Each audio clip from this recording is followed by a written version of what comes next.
In the space between life and death, a goddess appears, calling out the name of a newly departed soul, Suzuki Ryu. In his former life, he was a weapon, an assassin and mercenary born for conflict. But his end came not from a bullet, but from a sickness that claimed him at 42. The goddess explains his situation. He's dead, and his soul is on a one-way trip to oblivion. Unless he's interested in a little freelance work. She has a request for him in her world of swords and magic. A simple, straightforward task. Eliminate 32 heroes. His soul immediately pegs her as an evil deity. She's almost comically offended by the accusation. Changing tactics, she appeals to his final moments, reminding him of the fantasy stories he read as he lay dying. What if he could use his old skills in a world like that? The proposition is too interesting to ignore. He'll listen. The goddess begins her tale. 6 months prior, a king from her world illegally summoned 32 students from Earth, an unauthorized use of a power reserved for the gods. She attempted to send them back, but her holy messenger was cut down by the very heroes she came to save. The soul can't comprehend it. Heroes turning on their saviors? Given incredible power, more than half of them went on a rampage. Now they seek to conquer the technology of world travel, posing a threat not just to her world, but to Earth itself. The king responsible has locked his gates, cutting off all contact, and divine pacts forbid her from interfering directly. Suzuki is the perfect candidate, a powerful soul, adaptable and with no pesky divine loyalties.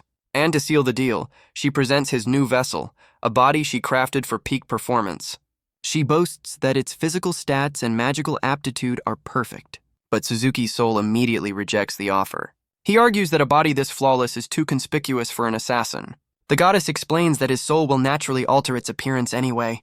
He sighs, seeing the logic in her point. She seems pleased, though he's already questioning his new employer's qualifications. With that settled, he gets down to business, asking about his reward. Her offer is a new life in this fantasy world. Once the heroes are eliminated, he'll be free to live as he pleases. She even offers him a chest full of treasure. But she correctly guesses that a man like him isn't motivated by money. He remains silent for a moment, weighing his options. Then he agrees to her terms. He'll take the job, but he needs all available intel on his targets. She confirms all necessary information will be uploaded directly into his new body. She also mentions 2 holy women who will act as his contacts in the world. He then requests a code name to use for the mission. He suggests Rei, which seems to confuse the goddess. He explains that the name Suzuki would immediately mark him as an otherworlder. She understands and accepts his new identity, Rei. With the deal finalized, she prepares to send him on his way. But before he can react, his soul is pulled toward its new vessel. Her farewell is less than gentle. He hurtles through the void between worlds, landing unceremoniously in a forest, completely exposed. His first priority is to find clothes in the nearest settlement. He remembers her promise of an information download, and a complete map of the world floods his consciousness. Still, he can't help but feel his new boss is a bit careless. Meanwhile, at the gates of a nearby fortress, his first stop is a local outfitter's shop. Thankfully, it seems to be unattended. Now properly clothed, Rei feels ready to begin. He makes a silent vow to repay the owner for the loan. He recalls his first moments in this world, quickly grasping the basics of magic, which feels similar to the Kai of his past life. With his preparations underway, he sets his first goal, the Adventurers Guild. Hunting 32 targets requires resources, intel, and a base of operations. Becoming an adventurer is the perfect cover to gain all 3. He decides to scout the guild's location that very night. But his quiet walk is interrupted by an unwelcome voice. 2 local thugs are looking for some late-night entertainment. He notes that the goddess's language download works perfectly. One of them places a hand on his shoulder, trying to be intimidating. Their smiles are anything but friendly. They demand his money as an apology for being ignored. A timeless classic, Rei is completely unfazed by their amateurish attempt at a shakedown. They move to corner him, blocking his path. They mock him, certain that no one will come to his aid. He calmly replies that he's glad to hear it. In a flash of movement, the confrontation is over before it even starts. He stands over their unconscious forms, a professional dealing with amateurs. He confiscates their weapon as a precaution and helps himself to their earnings. He sighs, realizing his first day has been a string of crimes, all thanks to his new boss. A new day dawns on the city, and with it, Rei's mission officially begins. He quickly locates his destination, the Rommel branch of the Adventurers Guild. Rei steps into the bustling guild hall, a professional in a world of amateurs. A few moments later, the registration is complete. He's now the proud owner of a G-rank adventurer's tag. He learns that to travel freely, he'll need to reach at least C rank. For now, he's stuck with the G-rank quest board. The job listings are less than heroic. So begins the daily grind of an aspiring adventurer. He spends his free time studying this new world's history and lore, and his work time doing every menial task imaginable. But his real work begins when no one is watching. In the quiet of the forest, he pushes his new body to its limits, adapting his old combat skills to the threats of this new world. He quickly learns to channel his mana, combining it with the martial arts he perfected in his past life. He even begins to grasp the fundamentals of elemental magic. Unlike the locals, he understands magic is simply a matter of visualization and control. His scientific knowledge gives him an edge with fire and water, but earth proves more complex. He deduces that the common chants are just a way to stabilize a spell, a crutch he doesn't need. But his accelerated training comes with a price. Pushing too much mana through his body results in a painful backlash. He realizes he needs far more precise control to be effective in a real fight. After all, anyone can use reinforcement magic, but only a master can wield it without flaw. His training is suddenly interrupted by a deafening crash. He turns to the source of the sound, his senses on high alert. A colossal beast emerges from the tree line, dwarfing everything around it. His mind races to identify the creature. It's a dragon, and it's already charging up a devastating attack. With no time to hesitate, his instincts take over. He pours every ounce of mana he can into reinforcing his body. He narrowly dodges the dragon's fiery breath. He panics, realizing his intel was completely wrong. But the beast seems uninterested in him, leaving him no choice but to fight. He prepares a spell designed to bypass its tough hide. He focuses his will, believing this attack will work. He unleashes a powerful lightning spell, calling down a bolt from the heavens. The backlash sends him to his knees. He looks up, searching for the dragon through the smoke. But all that's left is a massive crater. The mana overload has taken its toll on his body. He reflects on his recklessness. His own spell nearly killed him. He concludes that he still has a long way to go. Meanwhile, in the free city of Masara, a cloaked figure arrives at a specific inn. She's searching for her sister, but is stopped by a sudden scream. Her eyes widen in alarm. She bursts through the door, calling out a name, Irina. Inside, she finds a group of men standing over a fallen figure. Her worst fears are realized. The men turn to face her, their expressions unsettlingly blank. She demands to know who they are. They're clearly not here for a friendly chat.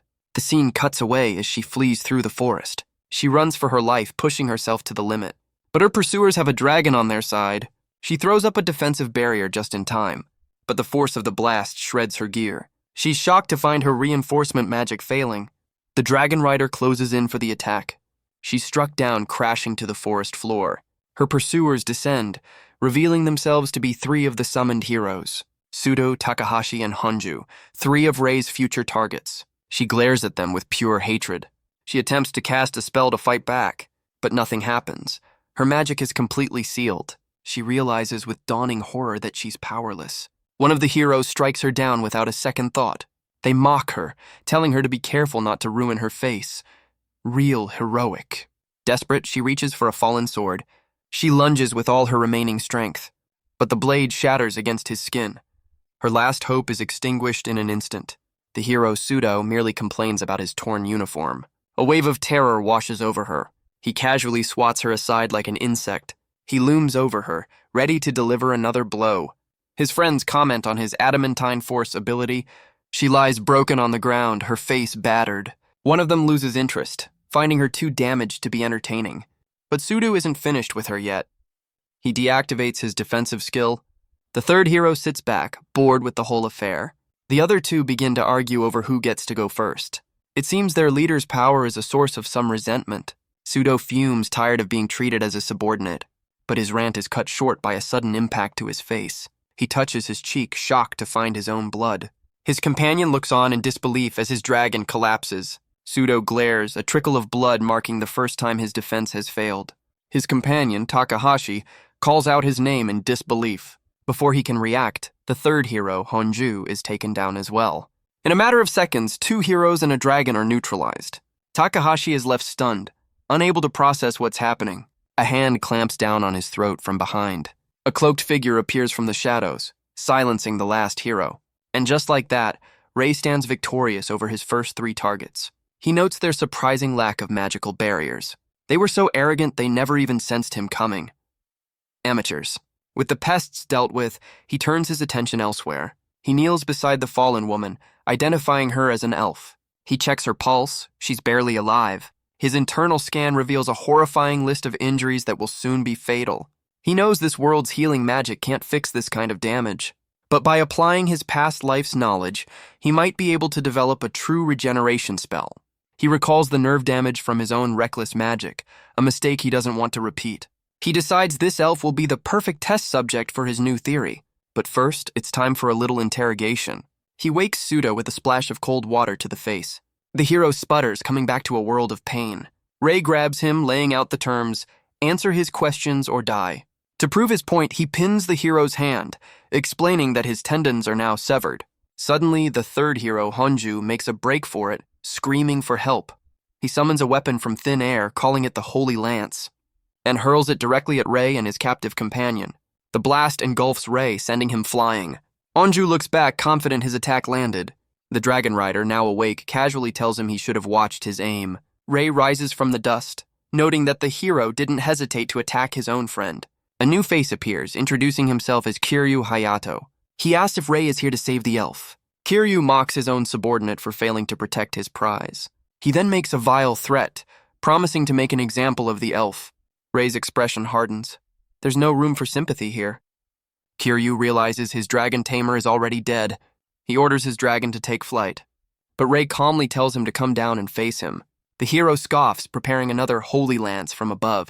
The attack is incredibly fast, but Rei has already seen this trick before. He identifies the flying beast as the real problem, a classic boss and minion setup. He counters with a simple fireball spell, aiming for the dragon's wing to ground it. The hero screams in frustration as his mount falters. He changes tactics, calling for a holy sword summon. A cloud of dust and magic fills the air. From the smoke, he emerges clad in summoned armor. He materializes a holy sword in his hand, ready for a direct confrontation. He then casts a firewall, attempting to trap Rei, but his eyes widen in disbelief. The flames are not behaving as he expected. Rei steps through the inferno completely untouched. The hero is frozen in pure shock. A single, precise strike lands on his helmet. The enchanted metal cracks under the force of the blow. Rei assumes a familiar stance from his past life. He unleashes a rapid series of strikes, a dance of destruction. The so-called hero can only scream as his defenses crumble. The hero's armor shatters under the relentless assault. With the leader neutralized, Rei turns back to his other captive. A flicker of his finger is all it takes. He rouses the unconscious hero, telling him it's time to talk. The man awakens to a world of searing pain. Rei calmly explains that his limbs have been disabled. He lays out the simple terms. Answer his questions or things get worse. He asks if he's one of the 32 summoned from another world, and demands to know the abilities of every last one of them. The hero tries to put on a brave face, refusing to cooperate. So Rei introduces a little hands-on persuasion. He warns that if he doesn't start talking, the pain will be unimaginable. The hero's bravado evaporates in an instant. He screams that he'll tell him anything he wants to know. He begins listing the powers of his so-called comrades. Rei asks if that's the complete list. He points out that the numbers don't add up to 32.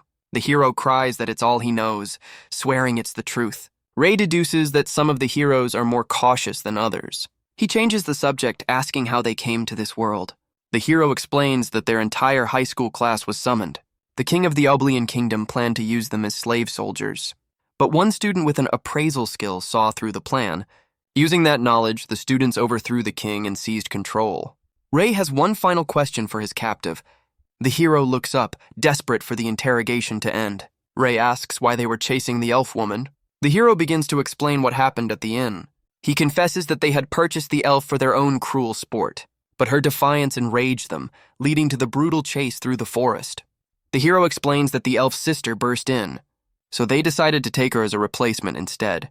Rei has heard more than enough. He raises the dagger he confiscated earlier. The hero's face contorts in pure terror. With a swift motion, Rei ends the interrogation permanently. The last of the 4 heroes is eliminated. The leader, Kiryu, now broken, begs for his life. Rei asks if he ever listened when his victims pleaded for help. He concludes there's no reason to let someone like him live. Sometime later, the elf woman's consciousness returns. She's filled with sorrow, apologizing to her sister for failing her. Her eyes slowly flutter open. She finds herself inside a simple tent. A masked figure appears at the entrance, asking if she's awake. He tells her to stay down, assuring her he means no harm. He explains that he's treated her fractures, but her other injuries are still severe. She remains silent, unable to understand his words. Rei realizes the goddess's language pack didn't include Elvish. He switches languages, asking if she can understand him now. Her eyes widen in shock. He's speaking her native tongue. He tells her not to force herself to speak. A simple nod will be enough to show she understands. She manages a slight nod in response. He tells her to rest. Her real treatment will begin the next day. As he leaves, she instinctively reaches for a nearby sword, but her hand is too weak to even grasp the hilt. Her strength fails, and she slips back into unconsciousness. The scene shows Rei's simple camp in the forest. He returns to her side, explaining that he'll heal her mouth first so she can eat. With her mouth now healed, the elf struggles to speak. Her eyes focus on her mysterious savior. She notes his gray eyes, something she's never seen in an elf. She realizes he's not one of her kin. He's human. But how could a human possibly know her native tongue? As she watches him, she senses an overwhelming aura of magic. It's impossible. The sheer number of spirits drawn to him is unbelievable. Rei simply tells her to eat before the food gets cold. As he leaves, she can only wonder who this man truly is. Night falls over their small, isolated camp. Sometime later, Rei checks in on his patient. The food is untouched. Apparently, bedside manner wasn't part of his assassin training. She remains completely silent, her distrust palpable. He lets out a weary sigh. He explains that he needs to know her connection to the men who attacked her. He tells her that her legs are healed, and she's free to leave if she can't trust him. She finally speaks, offering her name, Lydiana. She clarifies that her name is not the simple you he's been using. Rei acknowledges her name, but makes it clear he won't be sharing his own. He gets straight to the point. Does she want his help or not? Lydiana hesitates for a long moment. Then, slowly, she extends her bandaged arm. Rei looks down, accepting her silent agreement. He tells her to hold still as he begins to unwrap the crude dressing. He kneels beside her, preparing for the delicate procedure. A soft glow emanates from his hand as he channels his mana. Lydiana watches, her fate now in the hands of this stranger. Time seems to slow as the healing begins. Rei focuses, pouring an immense amount of mana and concentration into the spell. He lets out a slow breath, the first stage of the treatment complete. The intense concentration leaves him drained, but her arm is healed. It took far more time and energy than he anticipated. The rest will have to wait. Inside the tent, Lydiana lies in silence, the untouched food beside her. She slowly raises her arm, a sense of disbelief washing over her. The fracture is gone without a trace. This man is no ordinary healer. Outside, Rei sits by the fire, his mind drifting back to another life. He remembers the words of his master, a man who saw his true nature instantly. He knew Suzuki wasn't there to learn martial arts, but the art of killing, a path that required the resolve to be killed in order to master it. He was given one last chance to turn back, an offer he clearly didn't take. He recalls the dojo, a place that taught the ancient and deadly arts of the ninja. He was the only Japanese student in a secret class filled with killers from around the world. While they never fought to the death, he came close to it more times than he could count. His master would often lament that his school's legacy would die with him. He had a family, but couldn't force them to walk the bloody path of an assassin.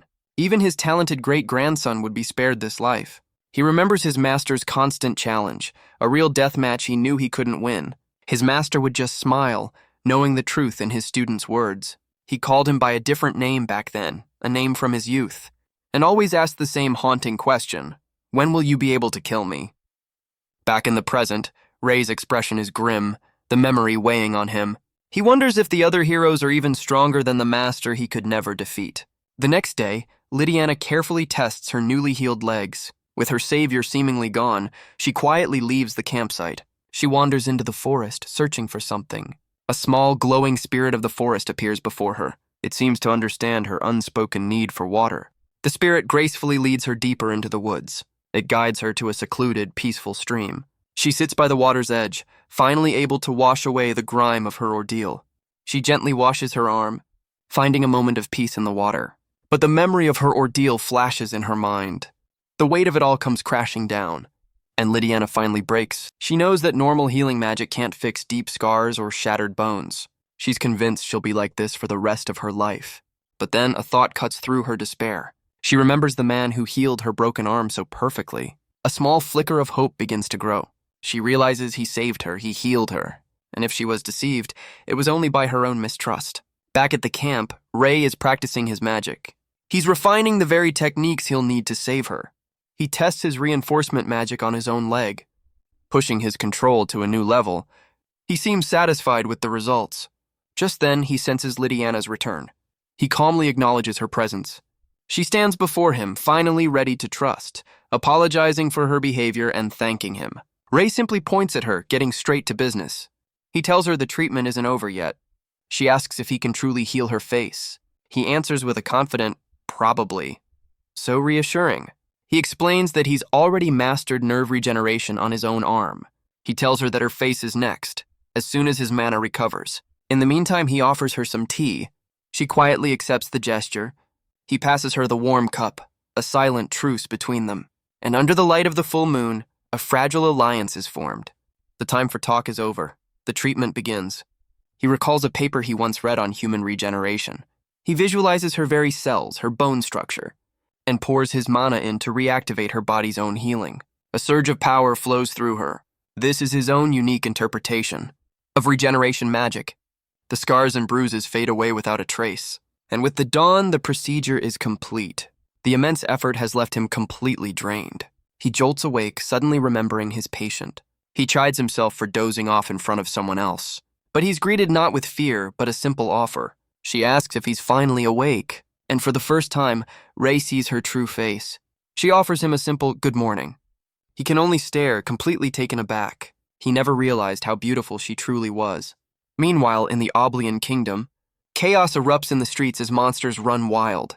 A reptilian beast tears through the city. A new face appears, demanding to know what's happening. She draws her blade, ready to face the creature. It lunges, but she's far too quick. With a single fluid motion, she ends the threat permanently. She lets out a breath, the fight already over. But she seems disappointed, craving a greater challenge. Her wish is granted sooner than she expected, but she's not alone. Another hero, Satu Yuko, arrives to help. The swordswoman calls out to her friend, Yuko. She chides her for being reckless, but Yuko seems completely unfazed. She winks, knowing the sword saint could handle it easily. The sword saint wishes the bow saint would show a little more concern. She justifies putting down the rampaging beast, blaming its irresponsible owner. With the immediate threat handled, the two heroes leave the scene. The terrified citizens can only watch them go. Meanwhile, at the royal palace, the other heroes have gathered. Their new leader, Takashiro Yuki, addresses the assembly. He reports that 4 of their classmates are missing in action, the very same 4 that Rei just permanently retired. The news sends a ripple of concern through the room. Takashiro hesitates, struggling to deliver the grim news. He suspects that the 4 of them may already be dead. Yuko immediately questions his reasoning. Another hero, a tamer named Hayashi, offers her expert opinion. She explains that for all of a tamer's beasts to go wild like this, it almost certainly means their master is gone. Takashiro finishes, asking for any information on their whereabouts. Later, a smaller group discusses the grim possibility. Takashiro turns to Kuju, the one with the appraisal skill. Kuju summons a holy sword, a power he couldn't access before. He explains that Kiryu's unique hero abilities have suddenly become available to him. The implication is clear. You don't get to use a dead man's skills unless he's, well, dead. Another student, Nanahoshi, doubts any local could have pulled it off. But he agrees that they can't let this go unanswered. Takashiro turns to address someone off-screen. He orders the deposed king to find the 4 missing heroes. The former rulers can only sweat and obey their new masters. Takashiro's expression hardens, his mission now clear. He threatens the terrified king, questioning the benefit of defiance. Takashiro mocks the former ruler and his people, declaring that those who aren't useful are simply disposable. The king can only tremble as the hero mentions the slave collar used to ensure his obedience.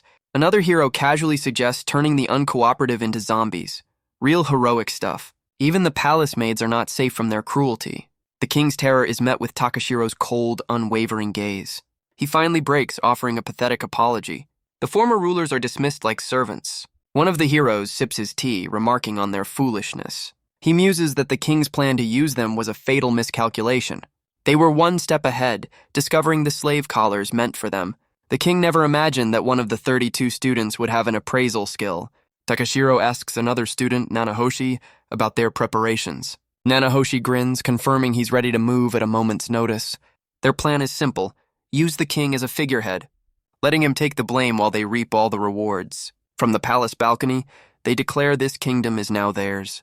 They look out over their new domain, a city held captive. But Takashiro corrects himself. Their ambition is to rule the entire world. Meanwhile, back with our protagonist, Ray and Lydiana are traveling together, though he looks less than thrilled about it. His expression practically screams, "How did I get stuck with a travel companion?" A flashback reveals what happened just a few hours prior. Lydiana asks him to remove his mask, promising she would never betray her savior. Ray is caught completely off guard by her request. He reluctantly removes the mask, his identity now revealed. He sets down a cup, a silent agreement to finally talk. Lydiana thanks him for everything, offering to do anything to repay him. But Ray simply brushes it off, saying her recovery is all that matters. She insists that her feelings are genuine. But Ray cuts her off, changing the subject. He wants to know why the heroes were after her. She reluctantly agrees to tell him her story. She explains that she's an adventurer, and her sister had been sold into debt slavery, a system where people are forced to work off their debts. She tracked her sister to an auction in Masara, only to find she'd been bought by the so-called heroes. They weren't exactly subtle about their location, and she arrived just in time to hear a scream. She burst in, but it was already too late for her sister. Ray's expression hardens at the grim confirmation. Blinded by rage, she tried to cast a spell, but her magic failed. The rest of the story he already knows firsthand. He apologizes, admitting he took her revenge for her. Lydiana is stunned. He took on all 4 of them alone? She warns him that people like that won't stop hunting him. She realizes this man is far more than a simple healer. In fact, she's grateful for his intervention. He agrees that running was the right call, but he has one more question for her. He points to a sword lying nearby, asking where she got it. He explains that he simply picked it up after the fight. He notes its exceptional quality, rare for this region. A normal blade would shatter under his reinforcement magic, but this sword suggests far better materials are available. Lydiana explains it's a dwarven blade from the kingdom of Murgid. Ray asks how far away this kingdom is. She estimates it's a 2-month journey from their current location. Lydiana immediately spots a problem with his plan, pointing to his adventurer tag. With his current rank, he's not even allowed to leave the country. Ray facepalms, realizing he overlooked this crucial detail. But Lydiana has a simple solution. It's a different story if she's with him. She presents her own tag, hanging from a silver chain. She reminds him that she's an adventurer too, and with a confident wink, she reveals her B-rank status. Ray can only stare in disbelief. B-rank? She lays out the plan. If they register as a party, they can travel freely. She can even introduce him to a master dwarven blacksmith and help with funds. She asks if he's willing to accept this form of repayment. Ray's mind reels. Her offer is a solution to all of his immediate problems. He knows that staying here will severely limit his mission. Working alone is always safer, but the benefits of this alliance are immense. He weighs the risks against the massive potential reward. After a moment of consideration, his decision is made. He agrees to accept her generous offer. With that settled, Lydiana claps her hands in satisfaction. She formally reintroduces herself, extending a hand. He meets her gaze, finally sharing his own name. Ray. They shake on it, sealing their new partnership. Sometime later, they walk through the city streets. Ray looks less than thrilled, wondering how he ended up in this situation. Lydiana explains that posing as a couple is a good cover, a terrible one, but a cover nonetheless. He suddenly realizes she's been speaking the common tongue this whole time. She explains she was too hurt and wary to speak before. Besides, she adds, a human speaking perfect Elvish is far more suspicious. He quietly concedes that she has a point. Their journey together begins at a familiar destination, the Adventurers Guild. The receptionist greets Ray warmly, glad to see he's returned safely. The receptionist's eyes narrow, asking if Lydiana is with him. She lowers her hood, revealing her elven features. The entire guild hall seems to hold its breath at the sight of her. Lydiana calmly presents her adventurer's tag. The receptionist nearly drops her monocle, confirming it's a B-rank tag. She asks if Lydiana is certain about this, and the elf simply nods. A quick rundown of the rules shows their party will be limited by Ray's F rank. He asks if she's truly okay with the handicap, but she just smiles. Besides, she's confident he'll be climbing the ranks in no time. Ray sighs, realizing this freedom to travel comes with some serious expectations. The receptionist hands over the official party registration form. His mind flashes to a single humiliating word: parasite. The other adventurers are already whispering about the mismatched pair. Ray understands now why they're drawing so much unwanted attention. The first order of business is deciding on a party name. The receptionist explains that anything will do, as long as it's not too long. Lydiana excitedly suggests a ridiculously romantic name, much to Ray's horror. The receptionist gives it the thumbs up, but Ray immediately shuts it down. He snatches the quill, deciding to handle this himself. Lydiana peeks over his shoulder, curious to see what he'll write. He chooses Ravenclaw, explaining it's named after a black bird from his homeland. Lydiana's eyes light up. She absolutely loves it. With their new party official, Lydiana lays out their next steps. But their departure doesn't go unnoticed by the city's less savory elements. At the inn, Lydiana tries to book a double room, but Ray quickly corrects her. 2 singles, please. Their next stop reveals another problem. Our assassin can't ride a horse. Lydiana agrees to teach him, but for now they'll have to share. After a quick shopping trip, she shows off her new adventuring gear. He asks why she chose black, and she explains it's to match him. Ray then tries to sell the clothes he borrowed, but the shopkeeper nervously refuses. He decides his shopping spree has more than repaid his loan. A thief with a conscience, how novel. That night back at the inn, Lydiana sleeps, but her rest is far from peaceful. She's trapped in a nightmare, reliving her ordeal. The memories of the hero's cruelty come flooding back. Her eyes snap open in a cold sweat. She jolts upright, gasping for breath. The terror is so real she has to stifle a scream. The shock sends her tumbling from the bed. Suddenly, a menacing face appears at her window. Lydiana freezes, her worst fears realized. Her mind races. She knows they're dead, but the fear is overwhelming. Her only thought is to find the one person who can protect her, Reacio. She uses a bit of wind magic to unlock his door. She bursts in, desperately calling his name. But the room is completely empty. A wave of panic washes over her. He's gone. She searches the balcony, calling out into the night. She collapses, her last hope seemingly vanished. But then a familiar voice calls her name. Her head snaps up, a flicker of disbelief in her eyes. Ray stands before her, asking what she's doing in his room. He questions how she even got past the lock. Priorities, my guy. She lunges forward, grabbing onto his cloak like a lifeline. He looks down, completely bewildered by her behavior. She breaks down, apologizing for her panic. The trauma of her past is still fresh, and the tears finally fall. Ray's expression softens as he understands the depth of her fear. He gently places a hand on her head, offering a rare moment of comfort. He tells her that it's okay, that she's safe now. He asks if she's all right, his voice gentle. She's already fallen back asleep, exhausted from the ordeal. Ray recognizes the signs immediately. Post-traumatic stress.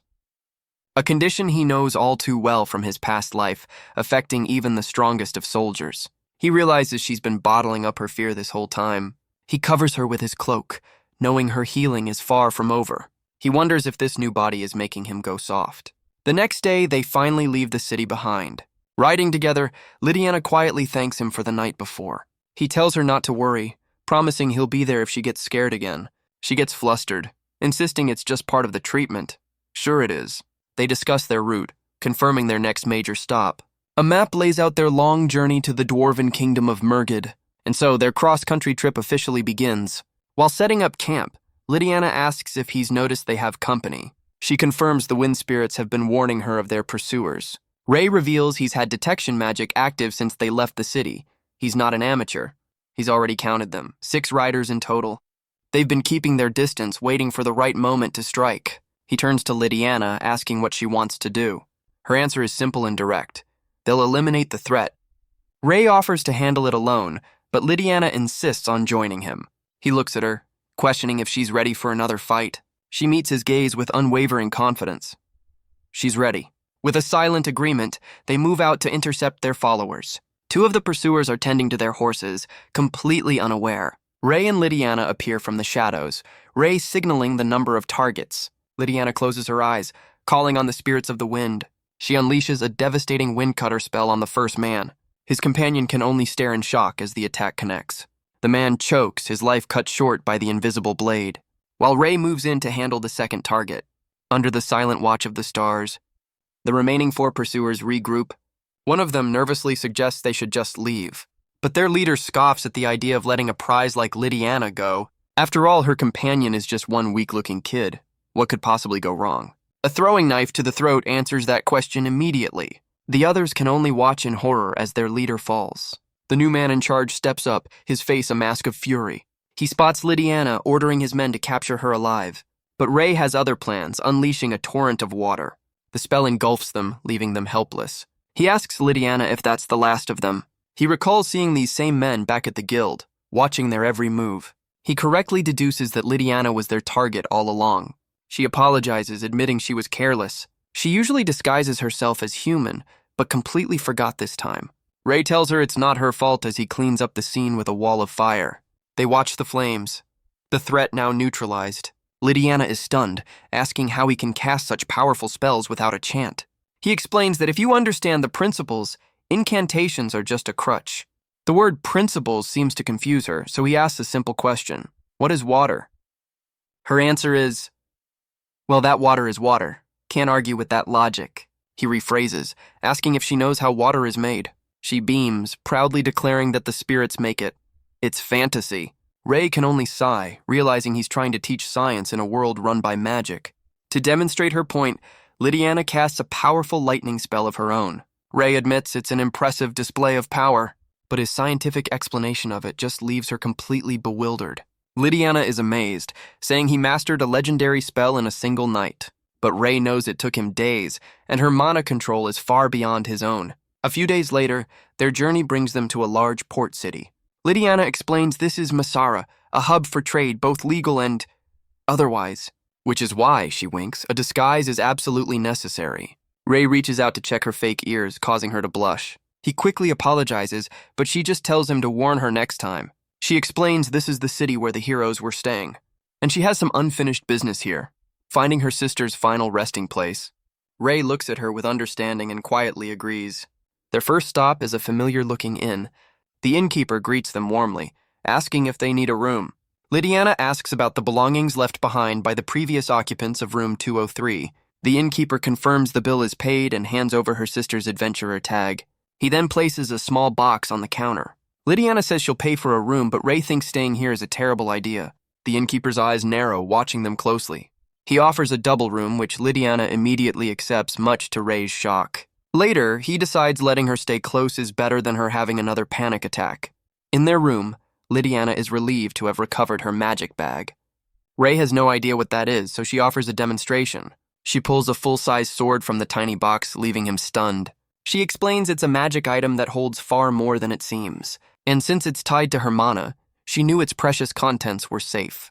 Ray peers inside, fascinated by the pocket dimension within. Lydiana boasts that it's a rare item worth a fortune. He just seems glad she got it back. With her belongings recovered, she says it's time for their other errand. They return to the front desk, where the innkeeper greets them again. Lydiana places a heavy pouch of coins on the counter. Her expression hardens as she demands to know what happened to the elf's body. The innkeeper nervously clutches the pouch of coins.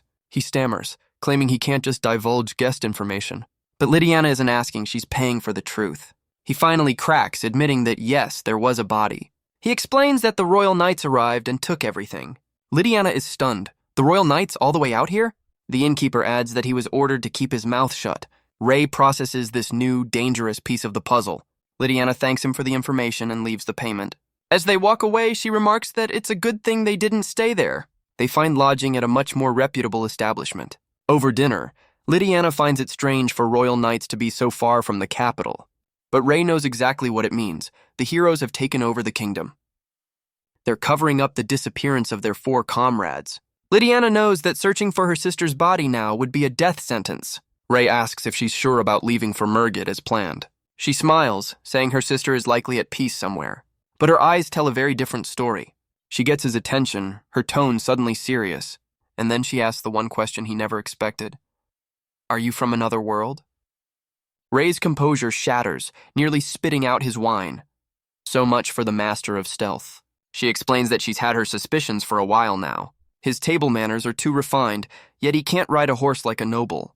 But the biggest clue is the spirits that are constantly drawn to him. She's never seen opposing spirits like fire and water gather around someone so peacefully. She assures him that she doesn't care where he's from, but she can't travel for 2 months with this secret hanging between them. Ray knows she's right. His cover is already blown. He needs her cooperation, and that requires a foundation of trust. He finally agrees, deciding it's time to tell her everything. Lydiana listens intently, agreeing to hear his story. So Ray tells her everything, his past life as an assassin, and his current mission to eliminate the 32 heroes at a goddess's request. She asks if saving her was just part of the job, but he admits it was a coincidence. He confesses that if his targets hadn't been heroes, He might not have intervened. But Lydiana doesn't care about his reasons. Her gratitude is real. She does, however, question if dwarven weapons will even work against them. After all, her own enchanted blade shattered against their defenses. Ray explains that every enemy has a weakness, and better weapons just give him more ways to exploit it. He laments that what he really needs is a katana, a weapon that doesn't exist here. But the word katana immediately gets Lydiana's attention. He's shocked to learn that she's actually seen one before in Murgid. She explains that a hero from 200 years ago wielded one, but it was too difficult to master. Ray recalls reading about that same hero in the guild's archives. He wonders if they summoned a literal samurai from Japan's Edo period. Talk about a crossover episode. Lydiana asks if katanas are common in his world, but he brushes it off. He explains that his world's weapons are a bit more explosive. Lydiana's eyes light up when he mentions gunpowder. She's seen explosions in Murgidi. Ray smiles, his resolve hardening. He has to get to the Dwarven Kingdom. With his story told, he looks out over the city. He lays out the choice. Traveling with him means becoming an enemy of the entire kingdom. Lydiana just smiles, reminding him that as an elf, she can outlive any human grudge. And besides, the kingdom that protects her sister's killers is already her enemy. She asks if that's reason enough to join his cause. He agrees that it's more than enough, promising to help her in return. From their separate balconies, their alliance is solidified. Meanwhile, in the Dragon Kingdom of Drazen, a messenger arrives with an urgent warning. A horde of over 10,000 undead is marching on the kingdom. And with no prior reports, it's clear they've already consumed the surrounding villages. The messenger adds that the horde is made up of their own fallen brethren. A seemingly endless sea of the dead marches forward. Humans, beasts, and even dragons have been turned into puppets. The dragon commander knows evacuation is no longer an option. He orders the gates sealed and the wyvern riders deployed immediately. From the skies, they rain fire down upon the relentless army. But the dragon rider can only curse, their numbers are just too great. His subordinate reports their mana is running low, suggesting a new strategy. But the undead army has archers of its own. A wyvern cries out as it's struck by a volley of arrows. The commander orders his forces to scatter and gain altitude. But a new threat emerges from the ground below. A massive spear of dark energy hurtles toward them. Meanwhile, back in the Oblian Kingdom, the heroes are having a very casual meeting. One of them is literally hanging from the ceiling. Another complains that he's the only one doing any real work. The necromancer argues that commanding an entire undead army is plenty of work. The Sword Saint asks them to refocus on their reason for being here. The blonde hero smiles, offering to explain their grand strategy once again. He lays out the facts. The Oblian Kingdom is corrupt and collapsing. Without a new source of income, its people will starve within years. He explains that with no other options, their best bet is to invade. And their target is Drazen, whose salt lakes are a vital resource. The necromancer seems to understand, though his leader doubts it. Back at the siege, the Dragonkin defenders are being pushed back. The undead horde scales the walls, overwhelming them. The commander receives a grim report. The left flank has fallen. But suddenly, a lone rider appears, ordering the attack to halt. He introduces himself as a commander from the Oblian Kingdom, and offers them a simple choice: surrender or be destroyed. Back in the Oblian Kingdom, the heroes prepare for their next move. But a terrified servant sees someone approaching the gates. The gates swing open, revealing the Dragonkin defenders. Their king steps forward, proposing a duel to settle the conflict. If he loses, the kingdom is theirs. But if he wins, they must withdraw their forces and leave. The heroes consider his bold, if not foolish, proposition, and then they all burst into laughter. Their leader finds the king's desperation amusing. The necromancer suggests just letting his army finish the job. But Takashiro thinks that would be far too boring. He condescendingly accepts the king's terms, asking if the Dragonkin is satisfied with this arrangement. The king agrees without a moment's hesitation. The hero's smile is anything but reassuring. He turns to the Sword Saint, asking her to be their champion. She steps into the arena, ready for the duel. The Dragon King formally introduces himself to his opponent. She returns the gesture, giving her name Shiraishi Hibiki. The two champions take their stances, the fate of a kingdom on the line. He tells her to draw her weapon, but she simply looks down at her empty hand. The king raises his blade, warning her not to regret her hesitation. But her draw is impossibly fast, his own movements feeling slow. In a flash of steel, she deflects his attack with ease. She notes that his attack was far too predictable. Her friend cheers from the sidelines as the king reels in shock. Takashiro smirks, recalling his promise to let them do as they please. The king's guards rush forward to protect their leader. but the hero leader unleashes a flame lance of his own. Takashiro casually suggests adding the guards to the necromancer's collection. His companion complains, preferring his minions a little less well done, but he gets to work anyway, casting a spell to command the fallen. A burnt hand twitches back to life. The Dragon King can only watch in absolute horror. The necromancer stops one of his new puppets with a simple gesture. The king is forced to see his own men turned into monsters. The arena floor is now littered with the undead, and the newly risen soldiers shamble forward. Takashiro smiles, declaring the kingdom of Drazen officially conquered. The heroes look on, their victory absolute. Their leader already has his eyes on their next prize, the Jiltrud Republic. Meanwhile, our hero's journey takes them to that very same nation. They arrive in the bustling Republic of Jiltrud. Ray is surprised they crossed the border so easily, but Lydiana credits her B-rank tag. She asks if he's glad they teamed up. He admits, perhaps a little too sincerely, that he's grateful. His directness seems to catch her off guard. Still, he can't help but notice something. This city is far more prosperous than any in Oblivion. The streets are filled with goods and merchants. Lydiana explains that as a nation of traders, Jiltrud is highly developed. Oblivion, on the other hand, is under heavy trade sanctions. She wonders aloud what the kingdom did to earn such a terrible reputation. Later that night, back at their inn, they plan their route, with Lydiana suggesting they head for the capital. Ray asks if they're renting horses again, his enthusiasm at an all-time low. Lydiana playfully dismisses the idea. She winks, explaining that for long-distance travel here, they have a much better option.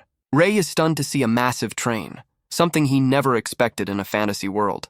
Lydiana explains the trains were built by dwarves, but the rail network centers on Jiltrud. She adds with a smirk that the tracks don't run to Oblivion, a kingdom that's clearly been left behind. An announcement confirms their destination, the capital city of Manerbel, a 3-day journey.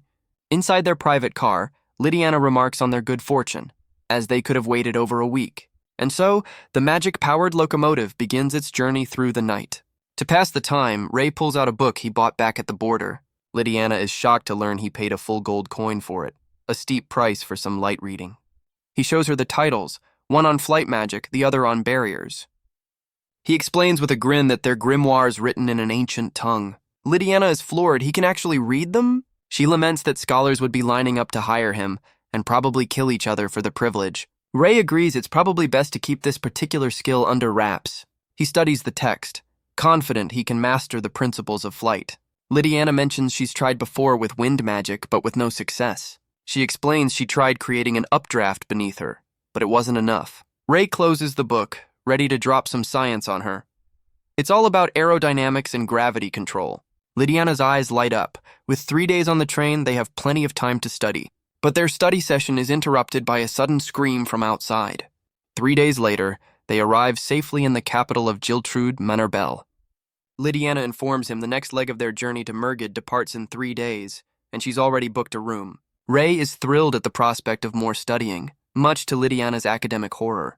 They decide to use the downtime to test his new magic and maybe, just maybe, raise his adventurer rank. Their first stop is the local branch of the Adventurers Guild. They step inside, blending into the crowd of seasoned adventurers. As they scan the quest board, one particular notice catches their eye.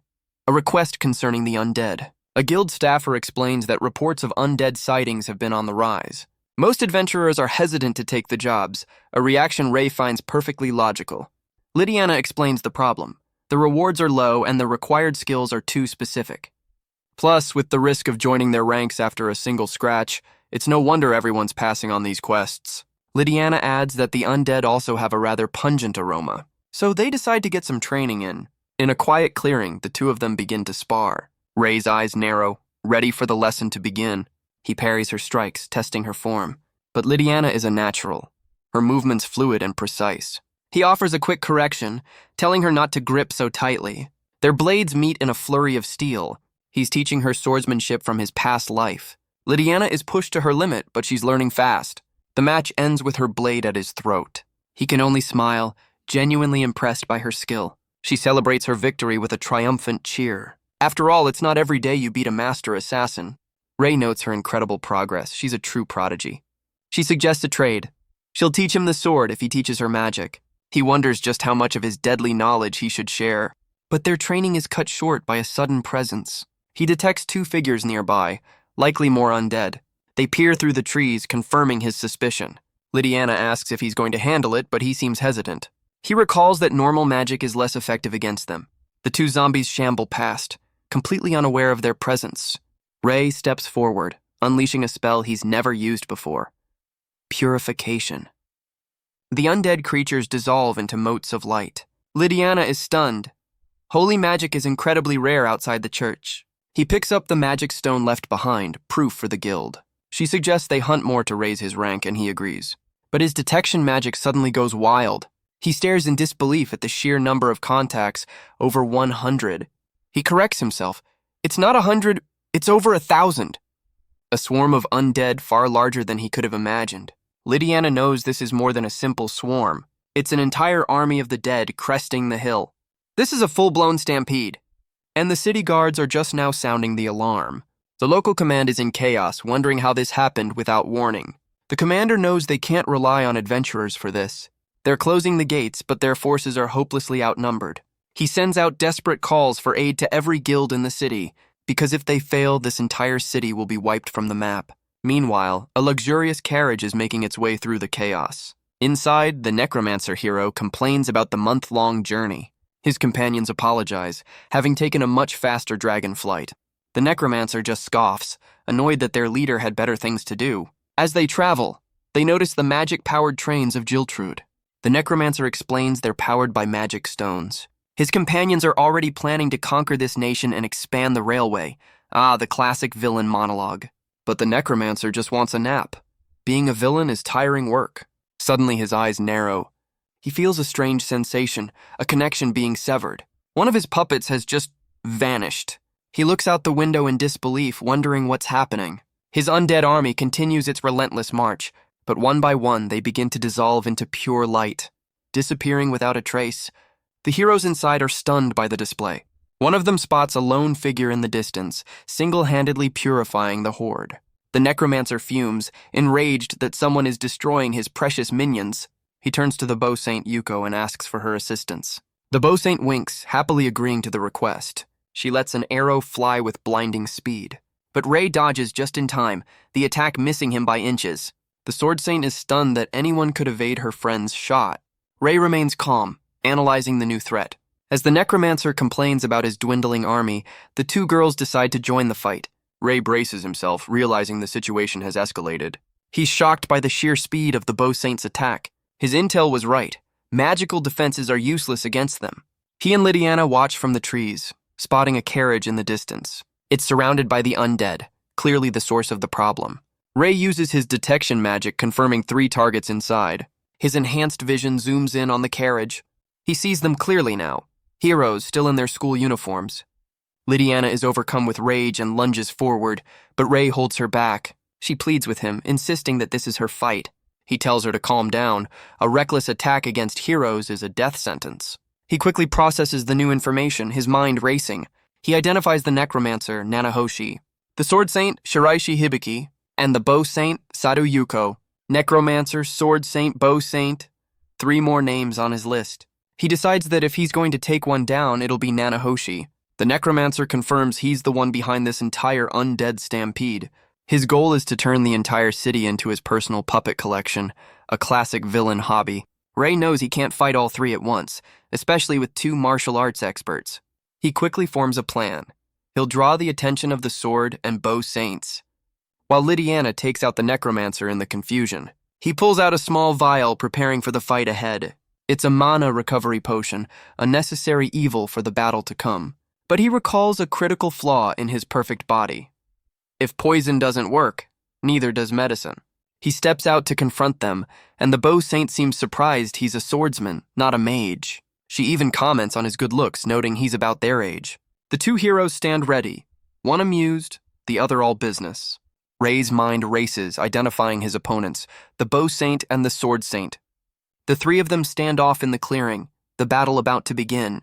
The sword saint smirks, volunteering to take him on herself. With a flick of her foot, she kicks up a small rock as a distraction, and in the next instant, she's on him, her blade a blur. Ray barely manages to parry the lightning-fast strike. He's stunned by the sheer speed of her attack. The 2 break apart, the first exchange already over. The Sword Saint seems impressed, finding his ability to dodge interesting. Rei can only sweat, realizing this is the true power of a saint. Her friend just watches from the side, enjoying the show. He's pushed back again, her speed completely overwhelming him. He knows he can't waste time. These heroes are on a completely different level. He has no choice but to pour mana into his body, pushing his reinforcement to the limit. Meanwhile, back in the carriage, Lydiana prepares for her own part of the plan. The Bow Saint asks if her friend needs a hand, but the Sword Saint is confident she can handle it. Rei's eyes narrow, confirming he only has to deal with one of them for now. He blocks another strike, the force of the blow rattling him. The Sword Saint calls him out for looking away, his distraction not going unnoticed. She notes that the sword he's using is of a higher quality than his skill would suggest. Rei grits his teeth, realizing she's just toying with him. She condescendingly admits he seems to have some basic training. He deflects another attack, sparks flying from their blades. Her gaze is sharp, her focus absolute. He analyzes her movements, recognizing the muscle memory of years of training. This is the power of the Sword Saint, but he also notices something else. Her technique is sloppy, unrefined. What she's lacking, he realizes, is true experience. She's never known the primal fear of a real death match, and that is a weakness he can absolutely exploit. With a stomp of his foot, he changes his stance. He unleashes a technique from his past life, creating an afterimage. The Sword Saint is forced to block, caught off guard. She realizes his movements have completely changed. He presses the attack, a blur of motion and steel. She can only stare in shock as his blade finds its mark. A single drop of blood trickles down her cheek. The Bow Saint calls out her friend's name in disbelief. Rei follows up with a torrent of water, a technique called water flow. Shiraishi struggles against the sudden magical assault. He immediately freezes the water around her. The sudden, intense cold catches her completely off guard, and then he switches to a blast of fire, a rapid temperature shock. She grits her teeth, enduring the searing heat. She calls his tactics shameless, but this is a real fight, not a sparring match. She suddenly realizes her body isn't responding properly. The extreme temperature shifts have completely numbed her senses. Her eyes widen in dawning horror. Rei moves in for the final blow, a technique called oboro. He lands a clean strike on her back. Her friend can only scream her name in terror, but Rei knows the blow was too shallow. The Sword Saint stumbles, wounded but not defeated. Her sword slips from her grasp, but she's not finished yet, calling on her holy sword summon. Rei looks on, a little surprised. He realizes this is about to get a lot more complicated. Rei stares, his plan suddenly falling apart. The Sword Saint glares back, the small cut on her cheek a mark of her fury. She tells him not to worry about her. Her new blade can cut through anything, even magic. So Rei begins a chant of his own, calling on the spirits of the dead. The two warriors clash once more. She's confident her speed is more than enough to end this, but Rei has one last trick from his old life. He meets her charge head-on, a blur of motion, and in the exchange his arm is severed. The Sword Saint is stunned, not expecting such a brutal outcome, but Rei's expression remains unchanged. Her blade is now at his throat, the fight seemingly over. The Bow Saint calls out in victory, but the severed arm suddenly grabs the Sword Saint's leg. Well, that's not supposed to happen. It tightens its grip, a horrifying surprise. She cries out in pain and confusion. The arm is revealed to be a puppet, a decoy he created. The Bow Saint can only watch in utter disbelief. Rei reveals his real arm, completely unharmed. He curses, knowing he missed his chance as the Bow Saint intervenes. She prepares a lightning-infused arrow and lets it fly with deadly precision. The arrow finds its mark, sending Rei reeling. He coughs up blood, the impact taking its toll. The Sword Saint grits her teeth, recovering from the shock. The Bow Saint draws her bow again, not letting up, unleashing a spell that distorts space itself. But her eyes widen in shock as the attack misses completely. Rei is sent flying by the force of the attack. The necromancer curses, his mana finally running out. As the two heroes regroup, Rei collapses to the ground. He realizes he completely misjudged their teamwork, but he knows he was saved by something, or someone. His consciousness begins to fade as the heroes retreat. He lies on the ground, the wound in his side bleeding freely. His only thought is to stop the bleeding before it's too late. Back in the carriage, the necromancer complains about how long this is taking. He wonders what his companions are doing, just toying with their opponent. But his rant is cut short by a sudden spray of red against the window. He looks down in absolute shock. Lydiana stands over him, her blade having found its mark. Guess he should have paid more attention. She declares that she's made a decision. All heroes must be eliminated. For her own sake and for Rei's. She unleashes a devastating bolt of lightning. The necromancer is completely obliterated in the blast. Lydiana calls out Ray's name, her part of the plan now complete. A flashback shows Ray laying out the strategy. He would draw the attention of the two fighters, giving her a window to take out the necromancer once he was alone.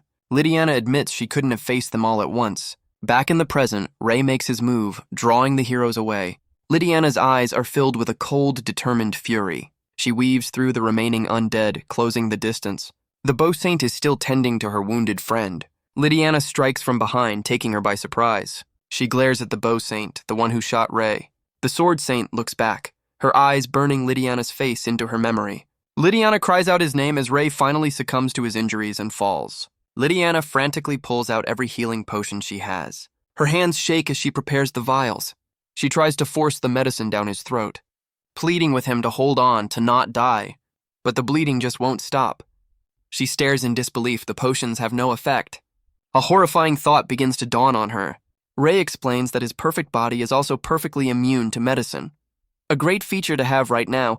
She grabs his arm, realizing medicine is useless, but she knows her own healing magic might still work. First, however, she has to deal with the remaining undead. She glares at the obstacles blocking her path, calling on the spirits of wind and water, and the raw power of lightning itself. She commands them to gather around her, to lend her their strength and clear the way. She unleashes a devastating spell, Tempest. A storm of pure energy rips through the battlefield, tearing the undead army to shreds, until absolutely nothing is left. From the city walls, the guildmaster watches in awe. He and his staff can't believe what's happening. A mysterious man appeared and purified a horde, then fought a legendary swordswoman to a standstill. The city's priests are overcome, calling him a savior. Just then, a guard rushes in with an urgent report. The guildmaster orders the gates opened immediately, and as they swing wide, Lydiana carries Ray to safety. The guildmaster and his men can only stare. He steps forward, introducing himself as Mulligan. Lydiana identifies herself, demanding a healer for her fallen companion. He's taken to a church, his life hanging by a thread.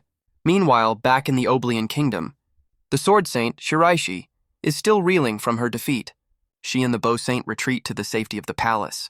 The memory of his blade is a constant, infuriating reminder. She peeks into a room, her expression filled with concern. She knows her own first aid won't be enough for her injuries. With their mission a failure, they prepare to leave. The Bow Saint helps her wounded friend onto their dragon, and the two heroes make their escape into the sky. Their leader, Takashiro, learns of the man who wounded his top fighter. Shiraishi's eyes burn with hatred. She will never forgive him. 1 week later, the city of Manor Bell has begun to recover. And at the Republic's central government building, the council demands a full report on the incident. The guildmaster, Mulligan, steps forward to explain. He reports that adventurers are still clearing out the remaining undead, but the source of the attack and the two female heroes remain at large. And the body of the necromancer they left behind is still a mystery. The presence of dragonkin suggests a link to the fallen Drazen Kingdom, but the council members seem far more interested in something else. They want to know about the two who saved their city. Mulligan reports that Ray was saved by the church's healers and is now resting. The council leader interrupts, demanding to know who they are. He complains that Mulligan's report has explained nothing of value, and orders him to use his authority to interrogate the B-rank elf. The council's true colors begin to show. They question why they should help adventurers who fought a horde, when they could have just let the city fall. Ungrateful much? Mulligan argues that while they saved the city, they're also far too dangerous. He reminds them of the sheer power Lydiana unleashed, a force that could have easily been turned on them. The council leader asks if they're truly that much of a threat. Mulligan confirms it without a doubt, stating they're both at least A rank. The leader finally seems to understand the gravity of the situation. He changes his tune, ordering Mulligan to treat them as heroes and report back. And so, the guildmaster heads off to meet the saviors of his city. Meanwhile, in Ray's recovery room, Lydiana is playing nurse. Ray insists he can feed himself, but she's not having any of it. He's more concerned that she should probably put some clothes on. Priorities, man. But she leans in close, insisting he's not fully healed yet. Which is, of course, the exact moment Mulligan walks in. He clears his throat, trying his best to ignore the very compromising situation. Lydiana glares, asking what he wants, while Ray just wishes the floor would swallow him whole. Mulligan apologizes for the terrible timing, asking for a moment of their time. He formally introduces himself as the Guild Master of Manor Bell. Ray finds it strange for a guild master to be so polite to an adventurer, But Lydiana smirks, guessing he's here to offer them an S-rank certification, a term that leaves Ray completely in the dark. S-rank is reserved for those with disaster-class power, capable of taking on entire nations. Mulligan confirms her guess. The Guild HQ has officially promoted them both. Lydiana asks what the difference is between A rank and S rank. She quickly realizes it's a huge deal, granting them freedom from any nation or guild. They can even ignore national laws, though the guild would prefer they didn't. A very polite suggestion. The perks include tax exemption and free travel, a fact that leaves Ray stunned. Mulligan adds that they will also be granted official titles. Lydiana will be known as the Thunder Empress, and Ray the Holy Emperor. They both seem less than thrilled with their new, incredibly dramatic nicknames. With the good news delivered, the Guildmaster takes his leave, but not before overhearing Ray suggest they continue her treatment. Timing is everything. Ray calmly explains that Lydiana recovered his severed arm, and thanks to her magic bag, it didn't decay, making reattachment a breeze. Mulligan flashes back to the sight of the arm on the battlefield. He can't wrap his head around the fact that it just grew back. Back at the Adventurers Guild, his assistant arrives with some much-needed stomach medicine, but she finds her boss in a state of complete shock. Mulligan is still muttering about the impossible healing he witnessed. His assistant can only ask if he's all right. He quickly downs the medicine, before declaring that no, he is absolutely not okay. His mind is consumed by the two new S-rank adventurers. His assistant asks if they're truly that dangerous. He describes Ray's power, a one-man army who can purify thousands, and Lydiana, who can wipe out a horde with a single spell. He laments that they're basically walking disasters who also happen to be supermodels. She adds that Guild HQ is also taking this very seriously. In fact, their reported power was so unbelievable that they're sending a special appraiser to confirm it. The assistant herself seems to be this very appraiser. Sometime later, back at the guild hall, Ray and Lydiana meet the woman sent from headquarters. She introduces herself as Eve, the appraiser from HQ, but Mulligan realizes with a jolt that she didn't come alone. She's accompanied by two rather intimidating-looking bodyguards. One is a knight in shining armor, the other a seasoned mage. Mulligan sweats, wondering what HQ is really planning. The knight is identified as Sven, leader of an A-rank party, and the mage is Roy, a solo A-rank adventurer. These guys are the real deal. Sven condescendingly tells Eve to watch her tone, mocking the idea of these kids being S-rank. Sven offers to handle the boy himself, while the mage reminds him the girl is S-rank too. Ray simply waves a hand, telling them to finish their business and leave. The knight's face twists in rage, shocked by the kid's audacity. But from behind her eye patch, Eve sees something that changes everything. Ray's eyes widen in surprise. Sven is just as confused by the sudden shift in the room, because the appraiser from HQ is now bowing on the floor before Ray. She apologizes profusely for her incredible rudeness. Ray's expression remains cold, processing this new development. Sven grabs Mulligan, demanding to know what's wrong with his subordinate. But a flash of movement and a sharp sound cuts him off. The A-rank knight is sent sprawling to the floor. Guess he found out what's wrong. Ray kneels beside the still bowing Eve, asking what she did. She can only beg for forgiveness for her transgression. Mulligan is left sweating, realizing he just witnessed a literal lightning strike. Ray tells him to take the bodyguards and leave. He needs a private word with the appraiser. The guildmaster agrees without hesitation, but the mage isn't happy. Lydiana draws her blade, reminding the mage that he's on her list too. The two men quickly escort their fallen leader out the door, and with that, the room falls silent, leaving just the three of them. Ray gets straight to business, asking Eve what she saw. She begins to explain, her voice still trembling. Her right eye is a magic eye of appraisal. It can read a person's very essence, from their race to their hidden powers. She confesses she was ordered to appraise him and apologizes for doing so without consent. Lydiana wonders if she should be revealing guild secrets so freely. Eve continues, explaining the results of her scan. Ray listens intently, his gaze unwavering. Her eye had peered deep into his very being, and the result came back as Angel, with all other data listed as unknown. She repeats the result of her appraisal, Angel. Lydiana can only stare, completely stunned by the revelation. Eve explains that before being a guild member, she's a follower of the goddess Arya, and she now believes Ray is a divine messenger, pledging to follow his will. Lydiana looks to Ray, who seems just as surprised by this turn of events. He decides to give an answer that will cause the least amount of trouble for now. Meanwhile, the mage bodyguard clarifies that he and his partner were just assigned as escorts. Ray asks if he should deal with the rude bodyguards, but Eve quickly declines. With that settled, she presents them with their official S-rank adventurer tags. They're made of adamantite, an incredibly rare and powerful material. Eve remarks that the tags are a perfect fit for the two of them, and her choice of words causes Lydiana to blush furiously. Lydiana playfully teases him as Ray notes they need to register their mana.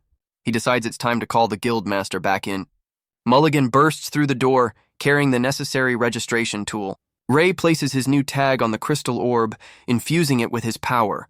The assistant confirms the mana registration is complete. Mulligan explains that their records will now be sealed from all but the highest authorities.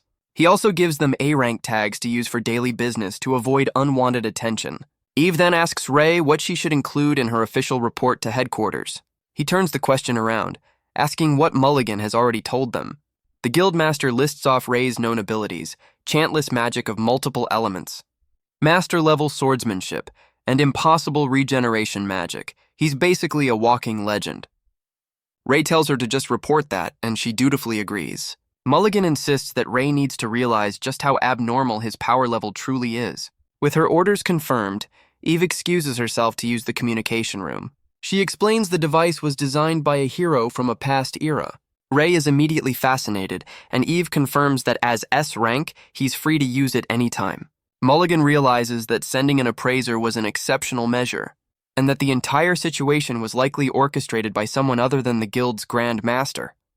Ray realizes the Adventurers Guild is far from a unified organization. Just then, Eve returns, announcing her report is complete. The others turn to her, surprised by her sudden reappearance. She explains that along with her report, she also submitted her resignation. From now on, she will be dedicating herself to serving Ray and Lydiana. A career change so sudden it leaves them both completely speechless. Sometime later, the three of them make their way through the city. A new and very unexpected addition to their party. Ray tells her she's free to go, but Eve insists on accompanying them. As they walk, he notes her movements are not those of a simple guild staffer. He deduces she's had special training since childhood, but for what purpose? Lydiana looks on, sensing there's more to this girl than meets the eye. Ray decides it's time for a little chat, suggesting they stop for tea. Over their drinks, Lydiana learns Eve is 18 and has some beast-kin blood. She then asks about her parents, a seemingly innocent question.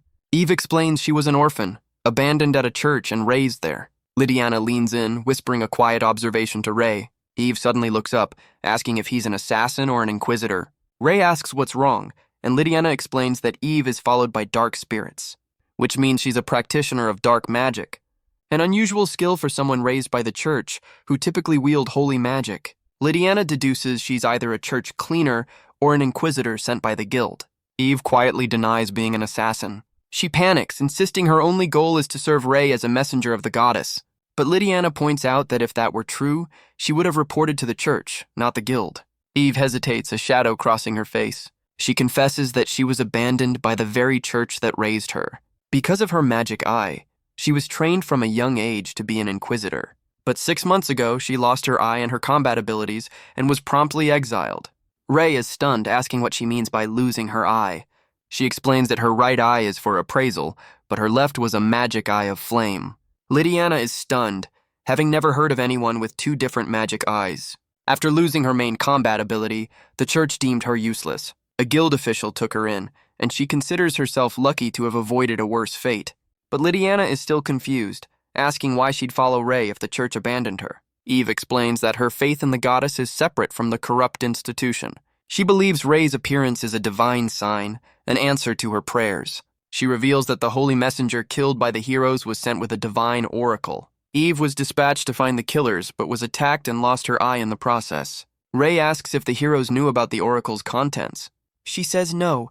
The holy woman was suspicious of the kingdom and hid the true message.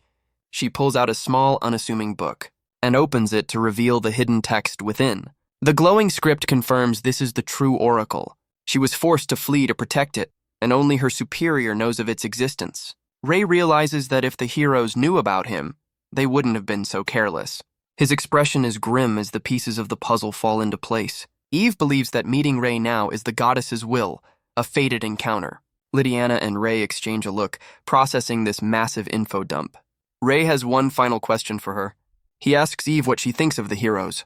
Her expression hardens, declaring they must pay for what they've done. She recalls finding the body of the holy woman.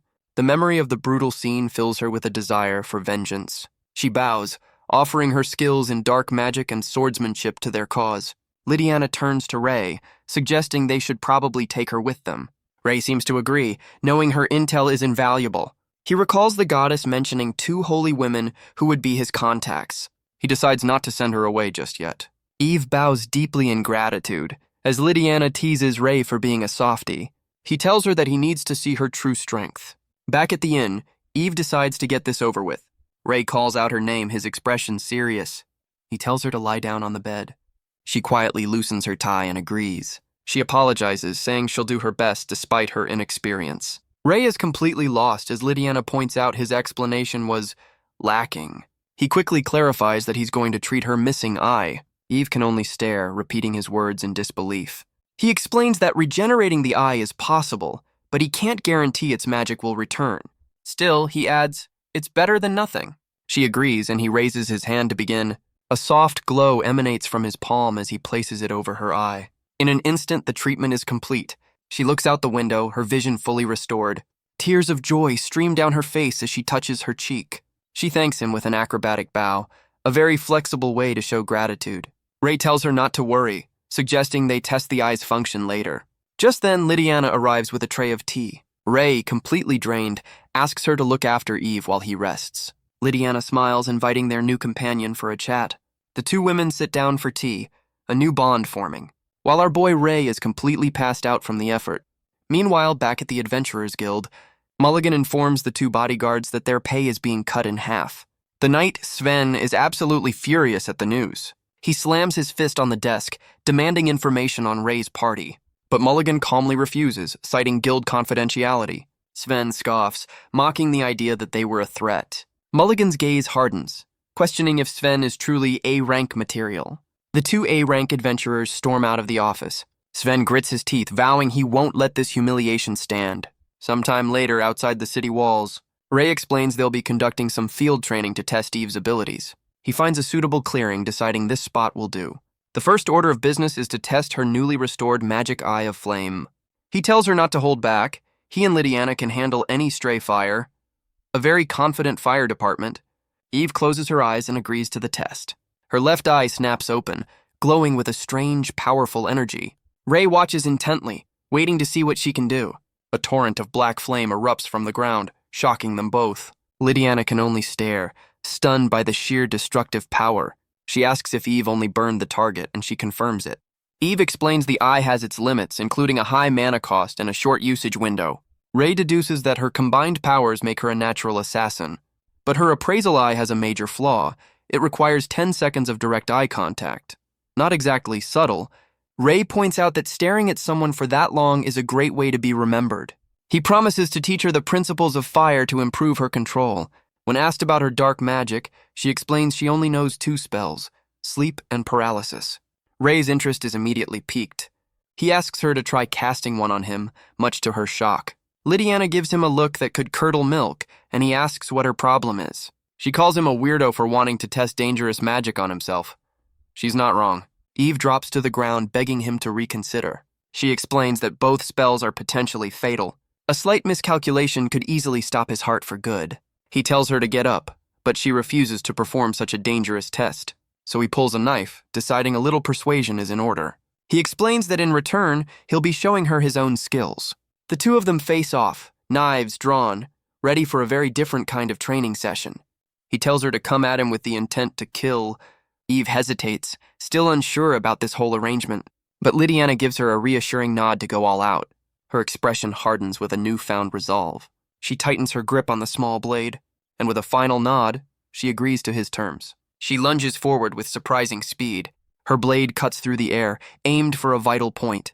Ray's eyes narrow, analyzing her every move. He notes her form is well practiced, honed by years of training. But her attack is easily deflected. He points out a flaw in her footwork, telling her to try again. He easily disarms and neutralizes her. The lesson ends with her pinned to the ground. He stands, having gotten a clear read on her abilities. He admits she has potential, but is still too predictable. He concludes that this world's combat is still unrefined. Fighters rely on overwhelming power, not strategy. So he decides to teach them both, starting with the basics of fire. Lydiana is less than thrilled about another science lecture. He begins the lesson, having Eve summon a small flame. He explains the principles of combustion, which just leaves his students completely bewildered. With the day's lesson over, the fire dies down. Ray reflects on his two very different students. Eve is analytical, while Lydiana is purely instinctual. He decides on a training schedule for the days ahead. That night, the two women prepare for sleep. But Eve seems worried about letting Ray take the first watch. Lydiana tells her not to worry. Rest is part of the training. Lydiana explains that Ray's chantless magic is unheard of. Eve can only conclude it's a power from the goddess herself. But Lydiana adds that he's only been studying magic for a few months. She's just passing on the information Ray gave her. He's an otherworlder, reincarnated from a world without magic. Eve's mind struggles to process the revelation. It's all a bit too much to take in at once. She feels unworthy of teaching someone so incredible, so she jumps up, insisting she'll take the first watch. Lydiana has to physically stop her, complaining about the wasted effort. Ray finds the whole situation a little overwhelming. A new day dawns on their training camp, and the next lesson in assassination begins. It seems Eve's training is a bit more emotionally taxing than she expected. Ray decides that's enough practice for one day. Their first stop back in town will be a clothing store for Eve. But as they approach the city, Ray senses something ahead. He confirms there's a group waiting for them. 6 men camped just outside the city walls. It's Sven and Roy, the A-rank adventurers, and they don't look happy. Sven demands to know if Roy is sure their targets are in this forest. Roy confirms he's been tracking them for 3 days. He knows they'll have to return to the city to catch the train. Sven grits his teeth, still fuming from his earlier humiliation. From the trees, Ray and Lydiana overhear the plan. Eliminate him, capture the women. The mage Roy wants to study Lydiana's unique magic, while his companions have far less academic interests in mind. Roy casually agrees to their vile suggestions. He believes breaking their spirits will make them more cooperative. The others eagerly argue over who gets to go first. Real A-rank material, these guys. Roy questions their S-rank status, but Sven just scoffs. He claims they just got lucky stopping the stampede. He recalls the lightning strike, dismissing it as a simple magic tool. To counter it, he reveals a special item of his own, a powerful artifact designed to completely seal magic. His men are stunned, recognizing it as a forbidden item. Sven boasts that as a noble heir, such things are easy to acquire, but a disembodied voice says he'll be taking that. A mysterious figure appears with a confident grin. Sven looks down at his hand, suddenly finding it empty. He frantically searches, wondering where his precious tool has gone. From the trees, Ray gives Eve a subtle signal. Her expression is one of cold, focused resolve. She calls upon the powers of darkness, unleashing a powerful sleep spell on the entire group. The A-rank adventurers are caught completely off guard. Their eyes roll back as the magic takes hold, and one by one they collapse to the forest floor. Lydiana identifies the fallen men, Sven, Roy, and their party, Blue Blood. Ray can't help but scoff at the ridiculously pretentious name. Lydiana notes how careless they were, questioning their A-rank status. Eve explains that as a former guild staffer, she knows their history. Sven's party has a long record of using money and influence to cover their tracks, and Roy is known for conducting highly unethical magical experiments. Lydiana wonders why the guild sent them, asking if it was a setup. Sven's eye twitches, even in his magically induced slumber. Ray explains it's a classic move. Send your problem children on a suicide mission. Lydiana realizes that killing them would have played right into someone's hands. She asks Eve when the spell will wear off, but Eve doesn't know. Ray understands. The duration is uncertain, but they won't be waking up soon. Ray draws a dagger, deciding what to do with the unconscious men. He moves in and the girls can only watch in shock. He begins by healing the man's superficial injuries. Then he explains his real plan, to disable them permanently. Lydiana admits it's harsh, but better than the alternative. Eve is just stunned by his creative use of healing magic. With the trash taken care of, they head back to the city. Their first stop is a local outfitter's shop. Ray waits patiently while the girls shop inside. They emerge moments later in new matching gear. Ray seems a little surprised by their choice of attire.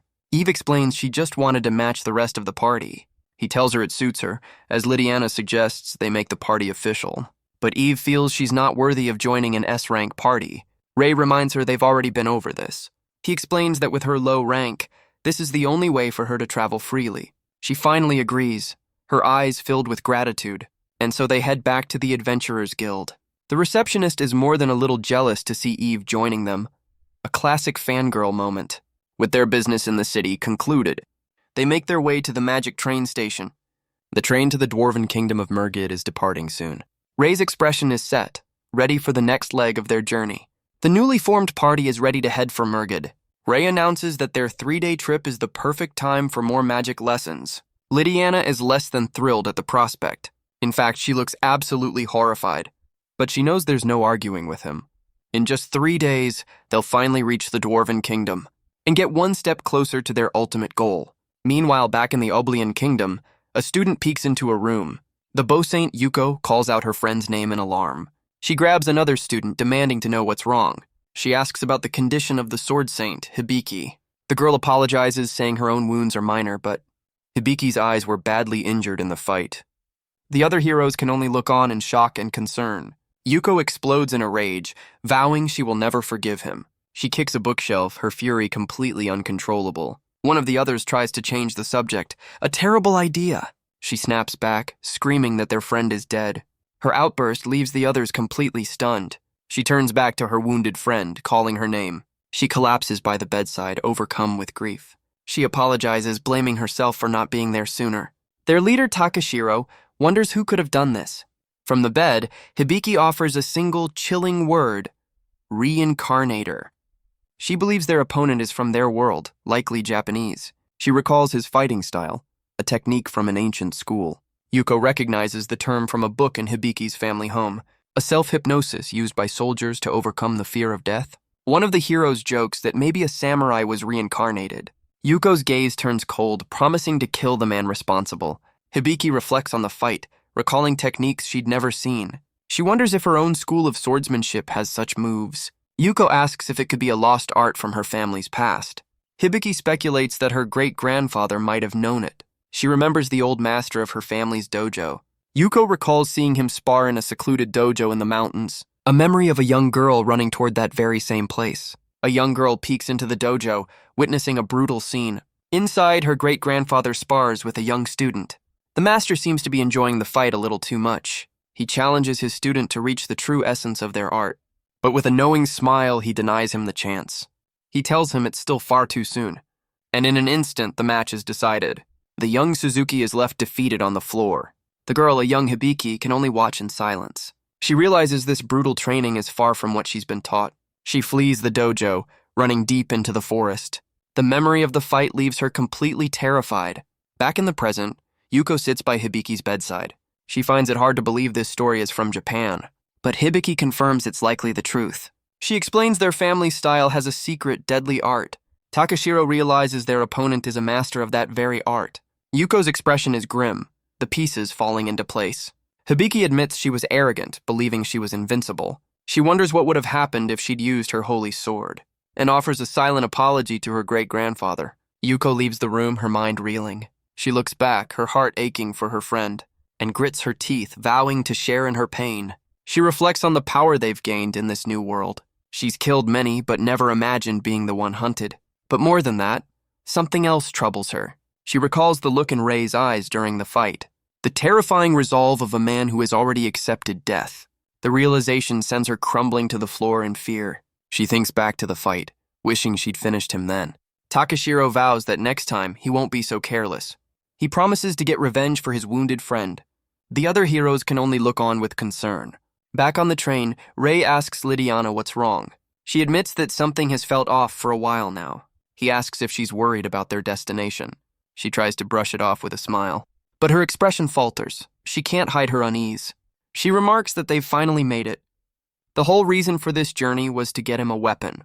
Ray looks at her, sensing her turmoil. She asks if their journey together will end once they arrive. He admits that this path is dangerous, and that he's been a burden on her. He remembers that without her, he would have died. His eyes are filled with a new understanding. He sees her as beautiful and strong, someone he wants to protect. And he finally admits he doesn't want to be apart from her. A single tear escapes her eye. And under the starlight, their partnership becomes something more. She calls out his name, her voice filled with emotion. The tears fall freely as they hold each other close. A quiet moment of peace on their long journey. Later that night, Lydiana lies awake in her room. She calls out to Eve, who is also awake. She apologizes for the noise, knowing Eve must have heard everything. Lydiana looks at their new companion, seeing a kindred spirit. She gently strokes the sleeping girl's hair. promising that she's not alone anymore. They arrive at the address Lydiana mentioned. She confirms this is the best blacksmith in the city. But their welcome is less than warm. In fact, he slams the door right in their faces, customer service at its finest. Lydiana admits the master blacksmith is a bit difficult. She calls out to the man, naming him as Genma. The old dwarf recognizes her voice immediately. He's thrilled to see her, admitting he thought she was dead. He asks if she's here for maintenance on her rapier. She explains she's also here to commission new weapons, an idea the old master doesn't seem to like. He scoffs at the idea of making a blade for an amateur. He points a finger directly at Ray. Lydiana explains that no ordinary human could damage her blade, and that Ray is the one teaching her how to fight. She insists that Ray is far stronger than she is. As proof, she presents the sword he used against the heroes.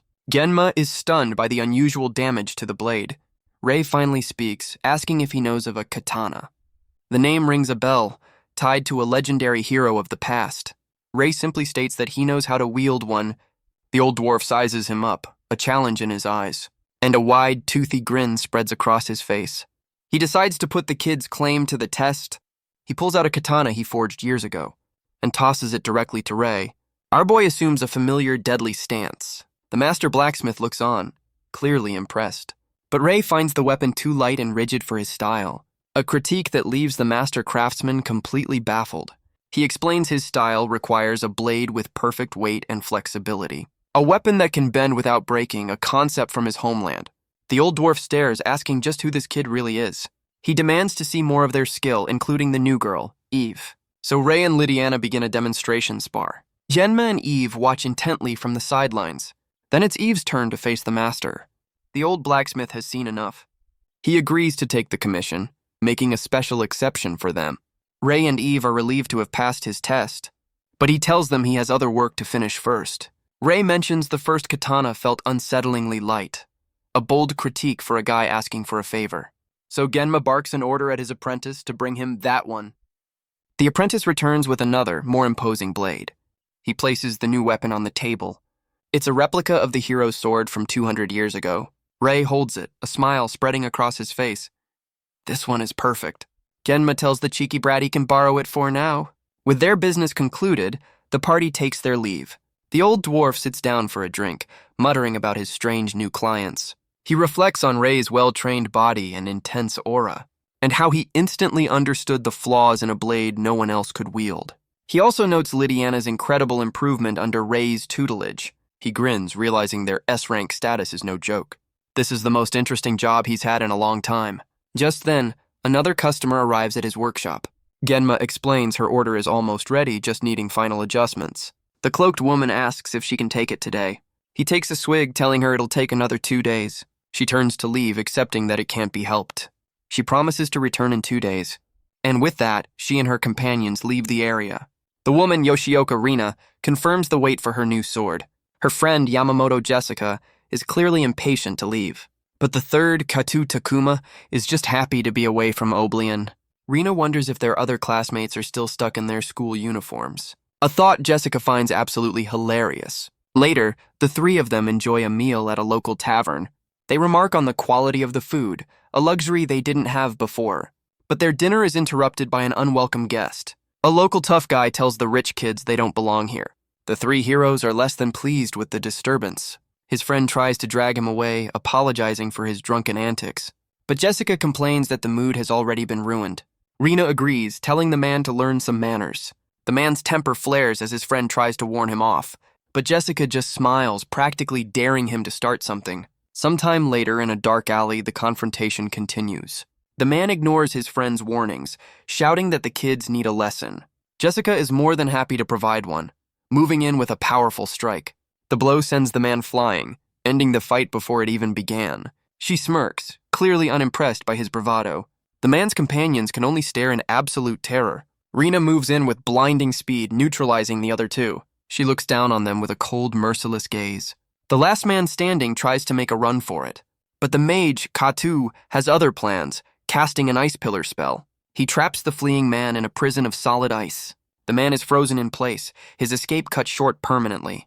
Jessica and Rina look on, impressed by their friend's power. The ice shatters as the last of the thugs are dealt with. The three heroes celebrate their little victory. They agree that this new world is far more exciting. Just then, a commotion in the street catches their attention. A local announces the return of the Magic Battle Axe Corps. The three heroes look on with interest and decide to investigate the source of the noise. A procession of heavily armed dwarves marches through the city. From a balcony above, Ray and his party watch the parade. Lydiana explains this is Murgid's elite monster-slaying unit. A unit so powerful, Eve adds, that the local Adventurers Guild is practically obsolete. Just then, a new voice calls out to them. The mage Katu approaches their table with a friendly wave. He says he saw them from the street and just had to say hello. He makes a clumsy attempt to flirt with Lydiana. Lydiana is, to put it mildly, not impressed. But Ray's eyes narrow, recognizing them instantly. Japanese heroes. The heroes realize this must be the exploration team they were looking for. Katu ignores the cold shoulder, telling her to get lost. He then proudly introduces himself as a hero.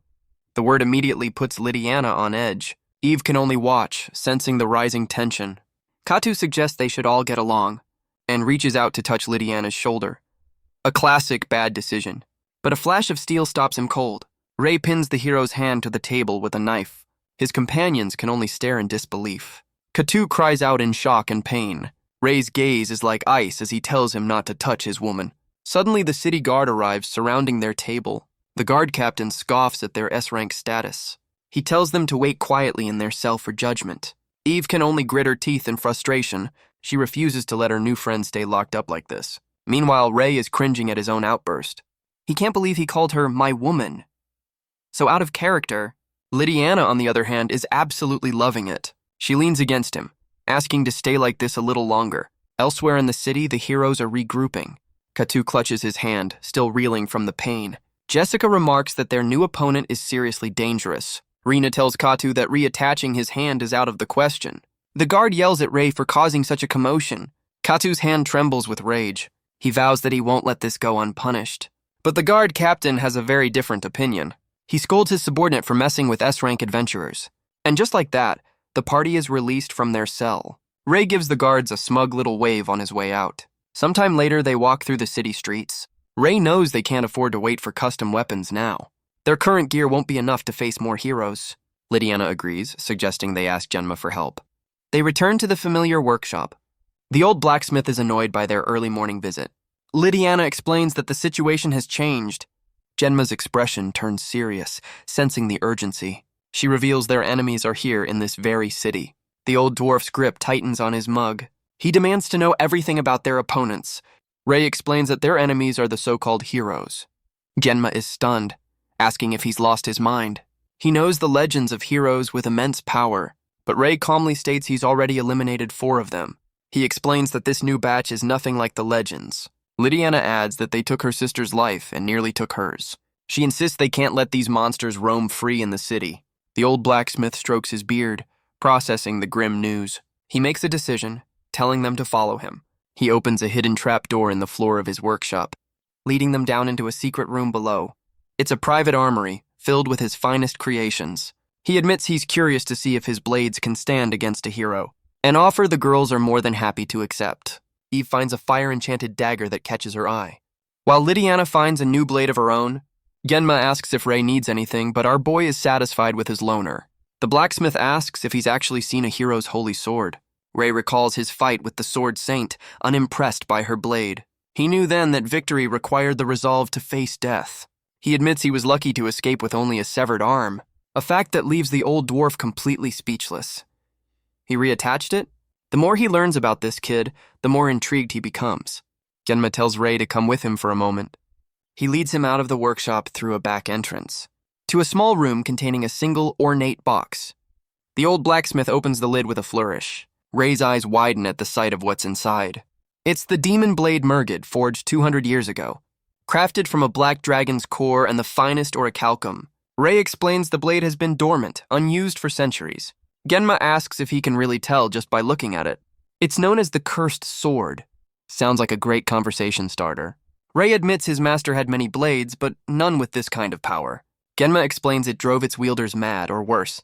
He casually asks if Ray wants to give it a try. He claims it's just a joke, but thinks Ray might be different. Without a word, Ray draws the legendary weapon. His eyes are reflected in the polished, deadly steel. He holds the katana, its power now his to command. He notes the ominous aura has vanished, telling it not to get too attached. Genma is stunned, asking if he feels anything at all. Rei says the weight and length are perfect, questioning the rumors. He asks to borrow it, and Genma simply agrees. The old dwarf then asks a very direct question: is he from another world? Rei's silence is all the confirmation he needs. Genma realizes this explains everything, asking if Rei is a hero too. Rei denies it, saying he's just an otherworlder with his own agenda. Genma asks him to keep it quiet, a request Rei finds obvious. With the pieces falling into place, Genma reveals he has one more thing to show him. Rei looks on, his curiosity piqued. His eyes widen in absolute disbelief. Inside is an M1911 pistol, a relic from his own world. A classic firearm, a legend in its own right. Rei explains it was brought here 200 years ago by another hero. Genma admits they're still trying to replicate the ammunition. Rei inspects the weapon, realizing the timelines don't match up. He deduces it was kept in a time stasis box, perfectly preserved. Genma asks for his expert opinion on their little replication problem. Rei explains that even in his world, this gun is a modern marvel. Replicating it would be like jumping from an axe to a magic sword. He picks up the weapon, knowing its complexity firsthand. But an idea begins to form in his mind. Genma asks what he's thinking. Rei asks if he can have the gun, a bold request to say the least. The old dwarf's gaze is unreadable. He refuses, saying it's their only one and the ammo is still in development. Rei isn't surprised by the answer. Genma laughs, telling him he can have it after he's dead. The girls return, thrilled with their new weapons. The party thanks the old blacksmith for everything. And with a final wave, Genma sends them on their way. 2 days later, the cloaked hero, Rina, returns to the workshop. Genma presents her with her new sword, telling her to test it. A surge of dark energy flows through the blade as she channels her mana. The blacksmith is impressed, asking if it's her first magic sword. She smiles, calling it a masterpiece, but a bit overpriced. Genma's expression immediately sours. Haggling was not on the agenda. He and his apprentices surround her, demanding payment. But Rina seems completely unfazed by their intimidation tactics. She asks if they're the ones trying to pull a fast one. She raises her new blade, a dark smile on her face. One of the apprentices is suddenly engulfed in a shadowy aura. Rina declares the weapon is perfect for a hero like her. Her 2 companions appear, their expressions just as menacing. Genma's eyes widen in horror as he realizes who they are. A sudden cry of "Fire!" echoes through the shop. The entire workshop is suddenly engulfed in flames. From a distance, Rei and his party see the smoke and chaos. Rei raises a hand, telling the others to stand back. He unleashes a massive torrent of water, dousing the flames in an instant. In the smoldering ruins, the party assesses the damage. Eve looks up, shaken but unharmed. Her eyes are filled with concern for their fallen friend. But it's too late for the master blacksmith, Genma. Rei's gaze is cold as he analyzes the scene. He notices the wounds are from a rapier, a familiar style. A surviving apprentice looks at them with suspicion. He calls out to Rei, his voice trembling. He asks if Rei was one of the master's disciples. The young dwarf is surrounded by his fallen comrades.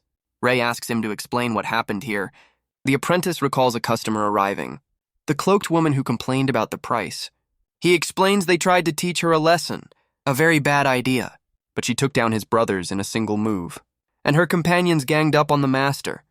He describes the attackers, 3 humans, 2 with black hair. Rei's eyes narrow. He knows exactly who they are, heroes. His mind flashes to the box Genma showed him. He emerges from the wreckage, his purpose clear. He tells the apprentice to handle the aftermath.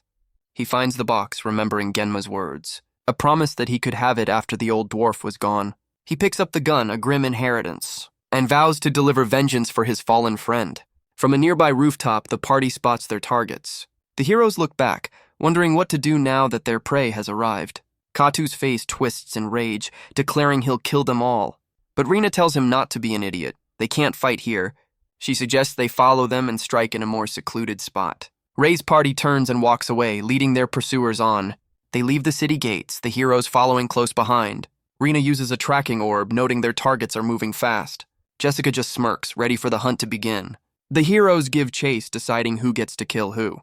A volley of throwing knives cuts through the air. Rei's party runs, knowing their pursuers are closing in. He decides they need to find a good place to make their stand. But his eyes widen, sensing an imminent attack. He yells for Lydiana and Eve to get back. A massive explosion of ice erupts from the ground. The trees are frozen solid and shatter from the blast. Katu the mage has caught up to them. Ray and Lydiana leap back, dodging the icy assault. He notes the incredible range of the spell. He throws up a barrier just in time to block the attack.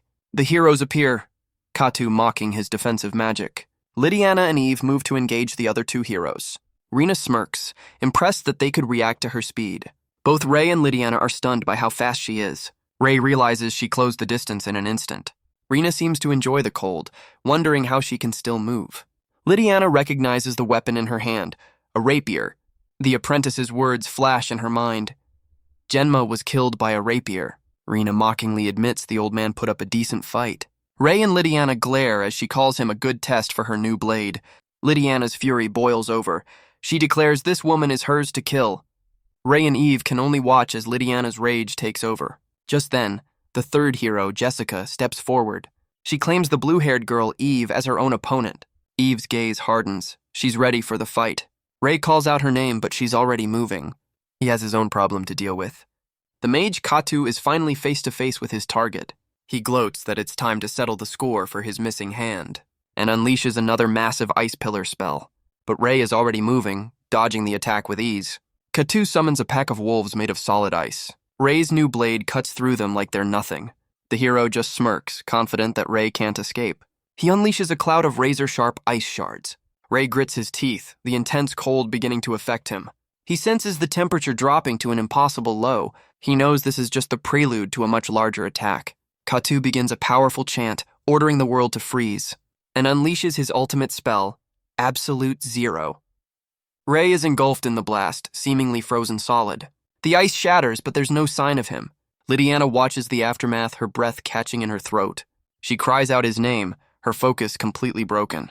Rina mockingly asks if she's looking away already. She asks if Lydiana is really that worried about him. She adds that she doesn't want to damage her too badly. After all, a corpse doesn't fetch a very good price. What a hero. Lydiana's fury ignites as she calls upon the wind. She uses an acceleration spell to close the distance in a flash.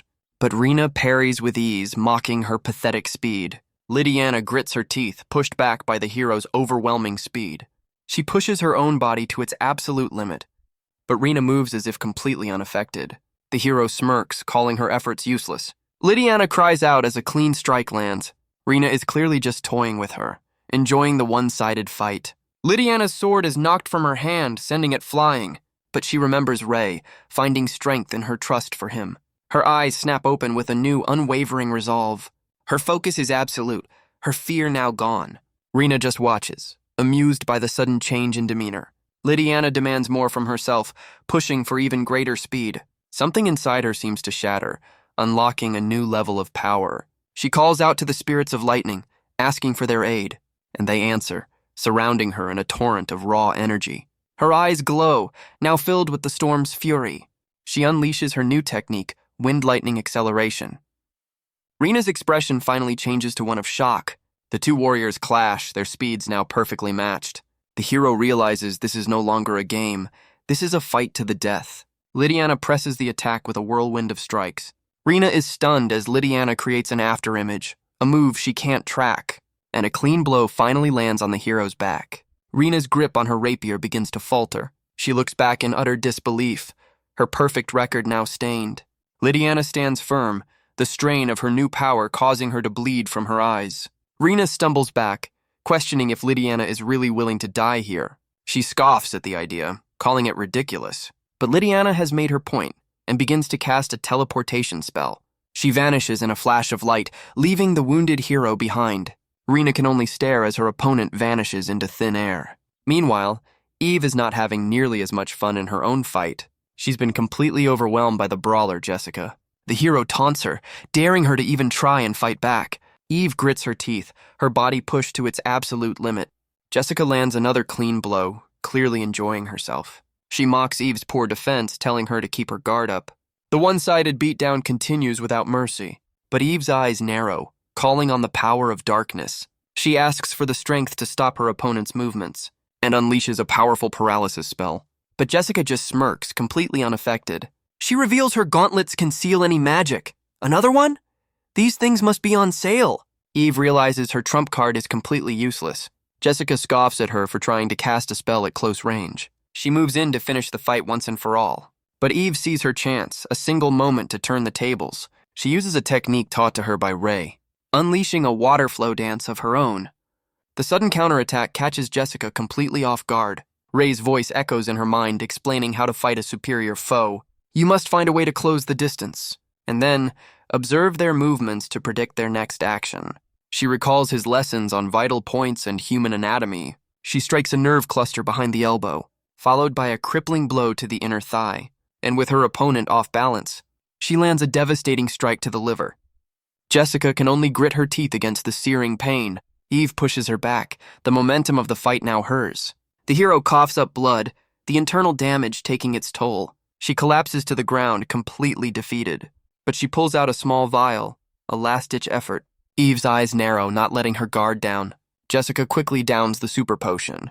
She spits out the empty vial, cursing her opponent. A cloud of vapor escapes her lips. She's furious about wasting such an expensive item. Guess hero healthcare isn't free. But Eve's gaze is cold, promising to end this now. Her magic eye of flame activates, glowing with power, and a torrent of black fire erupts toward the hero. Rei's voice echoes in her mind, a final lesson. Eve's expression is grim. It's finally over. The flames completely consume her opponent.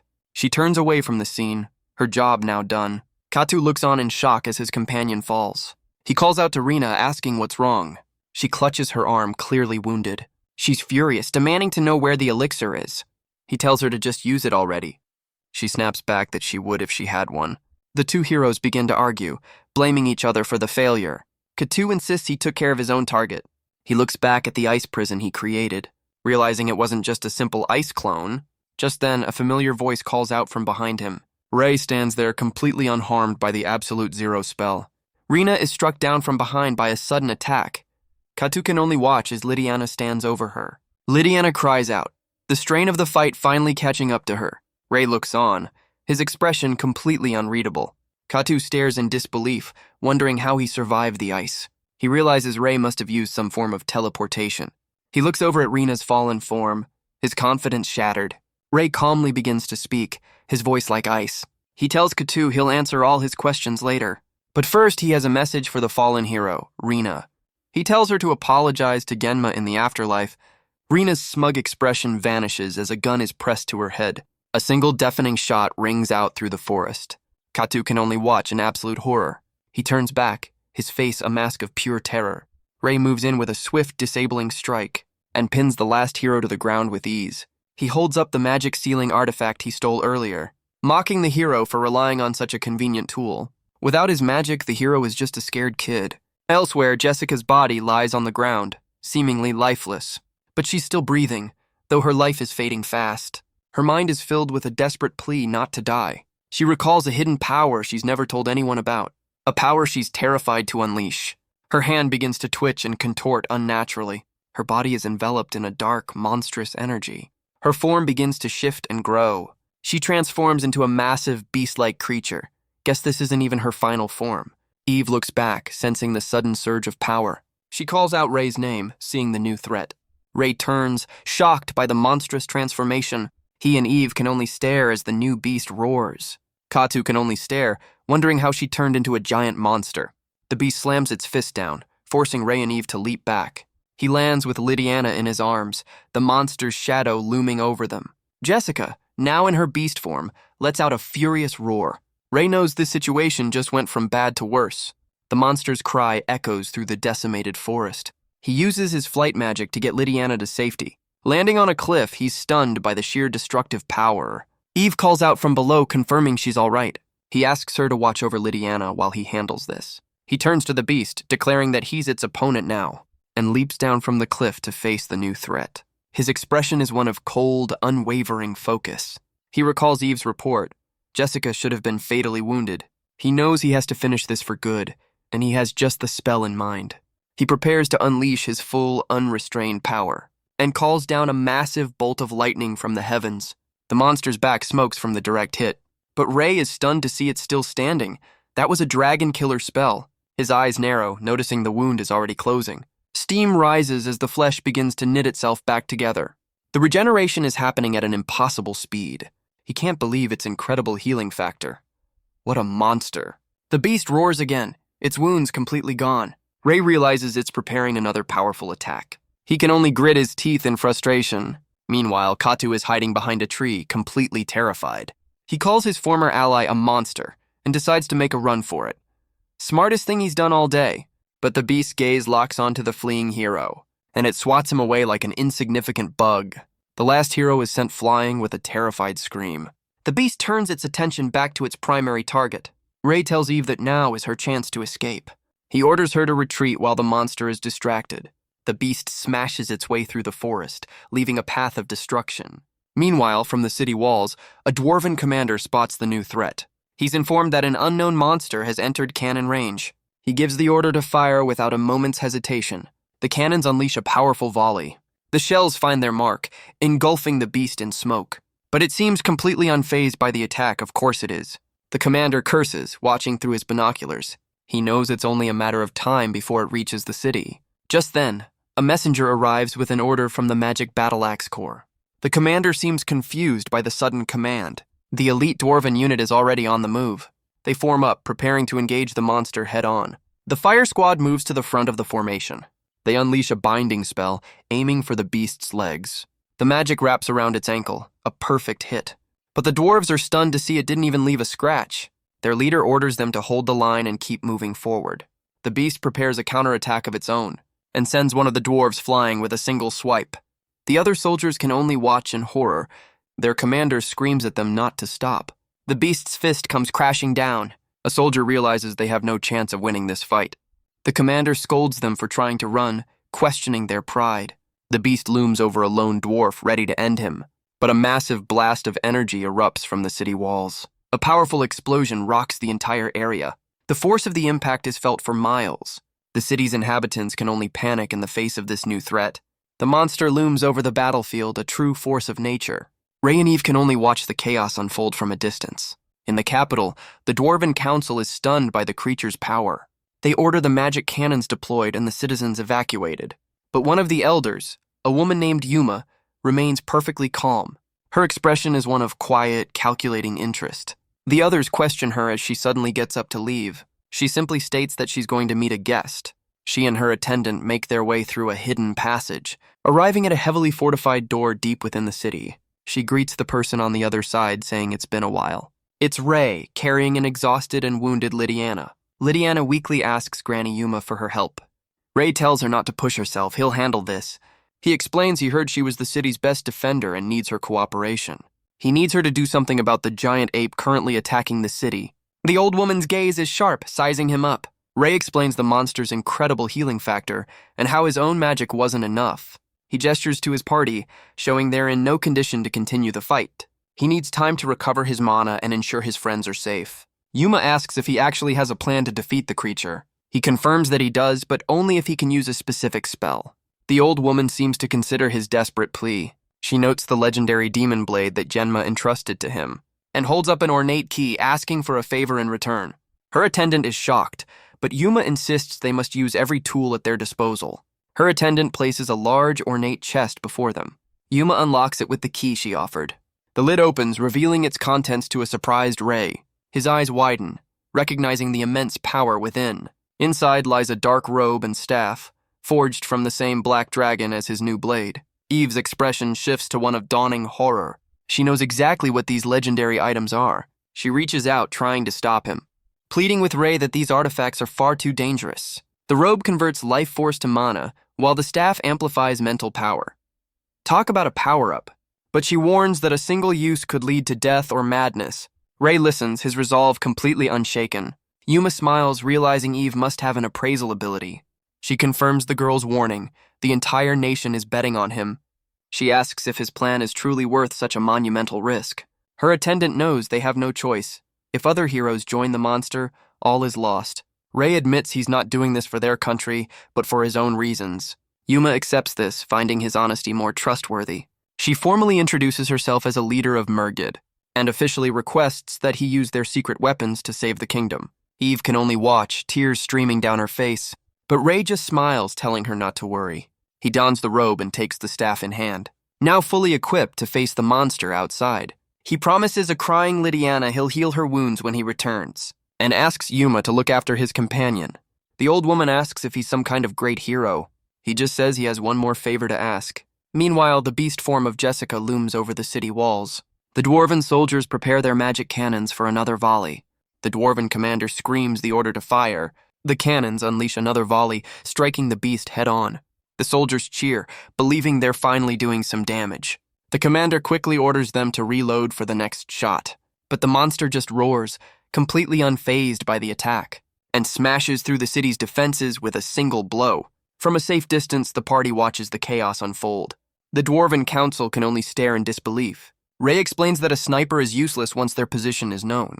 The council leader can only mutter Yuma's name. As Ray emerges from the tunnel, a guard questions who this human is. But our boy just stands there, his new power radiating. The guard's eyes widen, recognizing the legendary artifacts. Yuma just smiles, confirming what they're seeing. Ray clarifies that he's not doing this for their kingdom. Yuma explains to the council that he has one final request. The other members look on, completely bewildered. Ray states that he's going to kill the monster now. But if he dies, they must promise to protect his companions. The council members exchange a look, processing his words. The leader asks if that's truly all he wants. Ray confirms he has no other interests. He's a simple man with simple, deadly hobbies. The leader decides that a man with no greed can be trusted, and swears on the name of the 7 houses to honor the deal. Ray gives a slight nod, entrusting them with his request. He turns, announcing it's time to head out. The council can only watch as he walks toward the battlefield. One of them asks if he's truly wearing the legendary cursed items. Yuma's attendant confirms it, adding that Eve tried to stop him. Items so dangerous, not even the heroes of old could wield them. Ray takes up the cursed artifacts without a moment's hesitation. The council knows that if he fails to stop the monster, their kingdom is doomed. They lament having to entrust their fate to a complete outsider. But Yuma tells them to focus on what they can do now, relaying Ray's plan. Under the pale moonlight, the final battle is about to begin. The dwarven commander rallies his troops on the front line. He receives the new orders, his expression one of disbelief. The plan is simple. Distract the beast while Ray prepares his attack. The commander processes the insane strategy. His men know they have no other choice but to trust this stranger. He orders all ranged units to pin the monster in place. The beast roars, ready for the next wave of attackers. It swats away the dwarven soldiers with ease. But their attacks continue, a constant barrage of fire. The monster seems more annoyed than injured by their efforts. It continues its slow, relentless march forward, but it stops, sensing a new power gathering in the sky. From high above, Ray looks down on the chaos he orchestrated. He notes that their distraction is working perfectly. He knows his strongest lightning spell was useless against it. But he has one final technique that can erase it completely, a spell he calls nuclear strike magic. Because of course he does. He recalls the principles of a hydrogen bomb from his past life, a spell he'd abandoned due to its insane mana cost. But now, with the cursed items and the local resources, he can finally replicate the weapon with magic. He gathers an immense sphere of raw, unstable energy, and holds the power of a miniature sun in his hand. The monster and the dwarves look up in absolute awe and terror. The commander sees the signal and screams for his men to fall back.